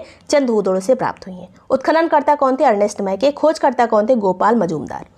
अब अगला जो स्थल है वो है लोथल की खोज कब हुई थी? 1955 में, जो कि इंपॉर्टेंट नहीं है। खोजकर्ता का नाम इंपॉर्टेंट है। तो लोथल के खोजकर्ता थे एस आर राव ने खोज की थी लोथल की। किस नदी के किनारे स्थित है लोथल? तो भोगवा नदी के किनारे स्थित है। नदी का नाम पूछा जाता है, भोगवा नदी के किनारे स्थित है। किस स्थान से मिला है लोथल? तो सागर तट पर ये स्थित है, गुजरात में। लोथल कहाँ से मिला है? गुजरात से मिला है। यहाँ से कौन कौन से अवशेष मिले हैं? तो डॉकयार्ड मिला है। डॉकयार्ड जहाँ पे जो जहाज वगैरह का निर्माण किया जाता है, उन्हें डिसमेंटल किया जाता है, तो वो होता है डॉकयार्ड, जहाँ पे जहाजें आकर रुकती हैं। इसके अलावा बाजरे का साक्ष्य यहाँ से मिला है लोथल से। फारस की मुद्रा मिली। अब क्योंकि ये बंदरगाह नगर था, समुद्र के किनारे था, तो यहाँ से व्यापार भी होता होगा, तो अलग देशों की यहाँ से मोहरें मिली हैं। यहाँ पे घोड़े की लघु मृण मूर्ति मतलब मिट्टी की मूर्ति, घोड़े की मूर्ति मिली है। घोड़े की मूर्ति के साथ पूछे जाते हैं कहाँ से मिले हैं? तो लोथल से मिले हैं। 3 युगल समाधियाँ मिली हैं। 3 युगल समाधियाँ कहाँ से मिली हैं? लोथल से मिली हैं। अब यहाँ पे एक चीज़ और जो इम्पोर्टेंट है, हमने देखा था कि 2 टीले होते थे। एक टीला जो है रक्षा प्राचीर से घिरा रहता था, दूसरा नहीं घिरा रहता था। तो ये जो लोथल जगह है ये एक अपवाद है, जहाँ पे ये जो दोनों टीले हैं वो एक ही रक्षा प्राचीर से घिरे हुए हैं। तो ये पूछा जा सकता है कहाँ पे ये अपवाद है कि दोनों टीले एक ही रक्षा प्राचीर से घिरे हुए हैं। तो नगर और दुर्ग एक ही प्राचीर से घिरे थे लोथल में। आगे चलेंगे। अब कालीबंगा के बारे में देखिए, खोज हुई थी 1961 में, जो कि इतना इंपॉर्टेंट नहीं है जितना ये है कि खोजकर्ता का नाम क्या है कालीबंगा के? तो अमलानंद घोष। कहाँ से ये उत्खनन किसने करवाया था? तो खोजकर्ता का नाम यहाँ पे अमलानंद घोष है। उत्खनन कराने का नाम दूसरा है, जैसा कि हमने देखा था चंद्रहुदड़ो में, वहाँ पे उत्खननकर्ता कौन थे? अर्नेस्ट मैके। तो यहाँ पे उत्खननकर्ता कौन है? बीबी लाल और बीके थापर। बीबी लाल और बीके थापर, दोनों नाम यहाँ पे याद रखने हैं। किस स्थान से ये खुदाई हुई थी? तो गंगानगर राजस्थान में ये खुदाई हुई थी। कालीबंगा स्थल कहाँ से मिला है? राजस्थान से मिला है। किस नदी के किनारे? तो घग्गर नदी के किनारे मिला है। अब कालीबंगा से जो साक्ष्य मिले हैं वो ज़्यादा इंपॉर्टेंट है, जैसे कि जुते हुए खेत यहाँ से मिले हैं। पूछा जाता है जुते हुए खेत के साक्ष्य कहाँ से मिले हैं? तो कालीबंगा से मिले हैं। अलंकृत ईंटों के साक्ष्य मिले हैं, अलंकृत ईंटों के साक्ष्य यहाँ से मिले हैं। वक्राकार ईंटें कहाँ मिली थी? तो वो मिली थी चंदोजुड़ों में। अब इसके अलावा कच्ची मिट्टी के भवन, जितने भवन बने थे हड़प्पा सभ्यता में, जितने नगरों में भवन मिले हैं सब पक्की मिट्टी ईंटों से बने थे, लेकिन ये कालीबंगा एक अपवाद है जहाँ पे कच्ची ईंटों के भवन मिले हैं। इसके अलावा यहाँ पे आयताकार अग्नि वेदिकाएं मिली हैं, सिलबट्टा मिला है, सूती कपड़े पर छाप का चित्र मिला है, प्रतीकात्मक समाधियाँ मिली हैं। अंत्येष्टि की तीनों विधियों की यहाँ पे देखा गया है, उसके साक्ष्य मिले हैं। तीनों विधियाँ कौन सी? पूर्ण समाधिकरण, आंशिक समाधिकरण और दाह संस्कार, तीनों यहाँ विधिया की अंत्येष्टि संस्कार यहाँ पे मिले हैं कालीबंगा से। अब कालीबंगा का नाम कालीबंगा क्यों? क्योंकि यहाँ पे से काले रंग की चूड़ियाँ भी मिली थी, तो काली बैंगल्स हो गई हैं कालीबंगा। इसके अलावा एक चीज़ और इम्पॉर्टेंट है, देखिए हमने देखा था कि दो टीले होते थे, एक यहाँ पे रक्षा प्राचीर से घिरा होता था, दूसरा नहीं। तो कालीबंगा भी एक अपवाद है जिसमें ये जो स्थल है नगर वाला भी प्राचीर से घिरा हुआ था और दुर्ग वाला भी प्राचीर से घिरा हुआ था, दोनों प्राचीर से घिरे हुए थे। कहाँ पे? कालीबंगा में। आगे चलते हैं, यहाँ पे जो जो चीज़ इंपॉर्टेंट है, जुते हुए खेत यहाँ से मिले कालीबंगा से, अलंकृत ईंटों के साक्ष्य मिले, कच्ची मिट्टी के भवन मिले, सिलबट्टा मिला है और यहाँ पे अंत्येष्टि की तीनों विधियाँ मिली हैं। आगे है राखीगढ़ी स्थल, जो कि भारत का सबसे बड़ा सैंधव सभ्यता का स्थल है। इसकी खोज कब हुई थी? 1969 में। खोजकर्ता का नाम क्या है? सूरजभान। सूरजभान नाम काफ़ी इंपॉर्टेंट है। राखीगढ़ी की खोज की थी। किस नदी के किनारे स्थित है? तो घग्गर नदी के किनारे राखीगढ़ी स्थित है। किस स्थान से इसे किस राज्य में इसे पाया गया है? तो हरियाणा में है राखीगढ़ी। इसके अलावा भारत का ये सबसे बड़ा सैंधव स्थल है। इसके अलावा यहाँ पे क्या क्या चीज़ें मिली? तो यहाँ से अन्नागार मिला है। अन्नागार हमें हड़प्पा में भी मिला था, लेकिन वो सबसे बड़ा अन्नागार था। इसके अलावा यहाँ पे रक्षा प्राचीर के भी साक्ष्य मिले हैं। तो यहाँ पे राखीगढ़ी का बस यही इंपॉर्टेंट है, किस स्थान से मिला है? हरियाणा। किस नदी के किनारे? घग्गर नदी के किनारे। खोजकर्ता का नाम क्या है? सूरजभान। और भारत का सैंधव सभ्यता का सबसे बड़ा ये स्थल है। आगे है बनावली। बनावली की खोज 1973 में हुई थी। खोजकर्ता का नाम है आर.एस. बिष्ट। बनावली की खोज किसने की थी? आर.एस. बिष्ट ने। स्थान किस स्थान पर मिला है बनावली? तो हरियाणा में मिला है। ये अभी देखा था हमने, राखीगढ़ी भी हरियाणा का है, बनावली भी हरियाणा का है। इसके अलावा यहाँ से जल निकास प्रणाली का अभाव मिला है। जितने सैंधव सभ्यता के स्थल थे सबकी जल निकास प्रणाली, नालियाँ वगैरह काफ़ी अच्छी बनी थी, लेकिन बनावली में ये व्यवस्था नहीं मिली। और यहाँ से हल की आकृति के साक्ष्य मिले हैं। पूछा जाता है, ये पहले भी क्वेश्चन पूछा जा चुका है, हल की आकृति कहाँ से प्राप्त हुई है? तो बनावली से प्राप्त हुई है। इसके अलावा जौ प्राप्त हुआ यहाँ से, तांबे के बाड़ाग्र यहाँ से प्राप्त हुए हैं। तांबे के बाड़ के जो आगे का रहता है वो यहाँ से बनावली से मिले हैं। आगे चलेंगे, अगला जो स्थल है वो है धौलावीरा। इसकी खोज हुई थी 1967 में। खोज इतना ईयर इंपॉर्टेंट नहीं है। खोजकर्ता का नाम है जेपी जोशी। धौलावीरा की खोजकर्ता का नाम है जेपी जोशी। स्थान क्या है जहाँ से धौलावीरा मिला है? तो कच्छ गुजरात से इसे प्राप्त किया गया है। अवशेष यहाँ पे धौलावीरा में क्या क्या मिले हैं? तो यहाँ पे नगर 3 भाग में विभाजित था। नगर जो है 3 भाग में विभाजित था। यहाँ से स्टेडियम के साक्ष्य मिले हैं, खेल का जो मैदान होता है उसके यहाँ से साक्ष्य मिले हैं धौलावीरा से। इसके अलावा सिंधु लिपि के 10 बड़े चिन्ह यहाँ से मिले हैं। सिंधु लिपि के चिन्ह कहाँ से मिले हैं? धौलावीरा से। जल संरक्षण की तकनीक से बहुत ज़्यादा अच्छे से परिचित थे धौलावीरा के लोग। तो कहाँ पे जल संरक्षण तकनीकी नहीं अच्छी थी? वो था बनावली। कहाँ पे बहुत अच्छी थी? वो है धौलावीरा। आगे चलते हैं आलमगीरपुर। आलमगीरपुर इसलिए इंपॉर्टेंट है क्योंकि ये सबसे पूर्वी स्थल है और उत्तर प्रदेश में स्थित है, सिंधु घाटी सभ्यता का। और इसका खोजकर्ता का नाम क्या है? यज्ञदत्त शर्मा। यज्ञदत्त शर्मा। किस स्थान से प्राप्त हुआ है ये? तो मेरठ से। किस नदी के किनारे? हिंडन नदी के किनारे। यहाँ से जो साक्ष्य मिले हैं वो है कुछ मृदभांड, मतलब मिट्टी के बर्तन, और इसके अलावा गिलहरी के चित्र यहाँ से मिले हैं, मोर के चित्र यहाँ से मिले हैं, कुछ अलंकृत बर्तन मिले हैं जिसमें डिज़ाइन वगैरह बनी है। तो कहाँ से मिले हैं? ये सभी आलमगीरपुर से। आगे है हुलास। अब ये हुलास जो है सहारनपुर में स्थित है। हुलास में क्या क्या चीज़ें मिली हैं? ये भी उत्तर प्रदेश का स्थल हो गया। तो उत्तर प्रदेश में कौन कौन से स्थल हैं जो कि सिंधु घाटी सभ्यता से संबंधित है? एक हो गया हुलास, दूसरा हो गया आलमगीरपुर। यहाँ से जो साक्ष्य मिले वो हैं मनके मिले हैं, चूड़ियाँ मिली हैं, खिलौना गाड़ी मिली है। तो ये सभी चीज़ें हुलास से मिली है, सहारनपुर से। कुछ और चीज़ें जो सिंधु घाटी सभ्यता के बारे में इंपॉर्टेंट है, सड़कें समकोण पर काटती थी। जो सड़कें जाके मिलती थी, ऐसे ऐसे सड़कें होती थी अच्छी अच्छी। इसके अलावा आंगन मिलता था लगभग सभी घरों में, कुआं मिलता था, रसोई घर मिलता था, स्नानाघर मिलता था। ये सभी चीज़ें लगभग सभी घरों में मिलती थी। सामान्यतः जो मकान बने होते थे वो पक्की ईंट के बने होते थे। दरवाजे खिड़की मुख्य सड़क की ओर नहीं खुलते थे। ये जो गलियां होती थी सड़कों के पीछे, उधर खुलते थे दरवाजे खिड़की। अब इसका एक अपवाद है जो पूछा जा सकता है एग्जाम में कि कहाँ पे मेन सड़क की ओर जो दरवाजे खिड़की खुलते थे, लोथल में खुलते थे। लोथल कौन सा स्थल है? जो कि पाया गया है समुद्र के किनारे गुजरात में। आगे चलते हैं। जल निकासी की बहुत अच्छी व्यवस्था थी सिंधु घाटी सभ्यता के लगभग सभी नगर में। समकालीन इसकी व्यवस्था क्या थी? जो सिंधु घाटी सभ्यता के बराबर ही कौन कौन सी और सभ्यताएं चल रही थी जो अलग अलग देशों में चल रही थी, वो थी मेसोपोटामिया सभ्यता और मिस्र सभ्यता। पूछा जा सकता है निम्न में से कौन सी सिंधु घाटी सभ्यता के समकालीन की सभ्यता है? तो मेसोपोटामिया और मिस्र सभ्यता। मिस्र सभ्यता किसे कहते हैं? जो कि अफ्रीका में स्थित है, और ये वाली मेसोपोटामिया इराक वगैरह में स्थित है, मतलब मध्य एशिया में स्थित है। मिस्र सभ्यता को किसकी देन कहा जाता है? नील नदी की देन कहा जाता है। जितनी भी सभ्यताएं बनी है, कोई एक मेन नदी रहती है, उसके आसपास जो बस्ती बन जाती है उसी को सभ्यता का नाम दे दिया जाता है। जैसे सिंधु घाटी सभ्यता के ज़्यादातर स्थल सिंधु नदी के किनारे हैं या फिर उनकी सहायक नदियों के किनारे हैं, और जो यहाँ पे मिस्र सभ्यता है ये नील नदी के किनारे है। तो ये सभी चीज़ें इंपॉर्टेंट थी। वीडियो पसंद आया तो लाइक और सब्सक्राइब कर लीजिएगा। सिंधु घाटी सभ्यता से कोई भी क्वेश्चन बनता है, इनसे बाहर नहीं जाने की संभावना है। Thank you so much watching break time classes.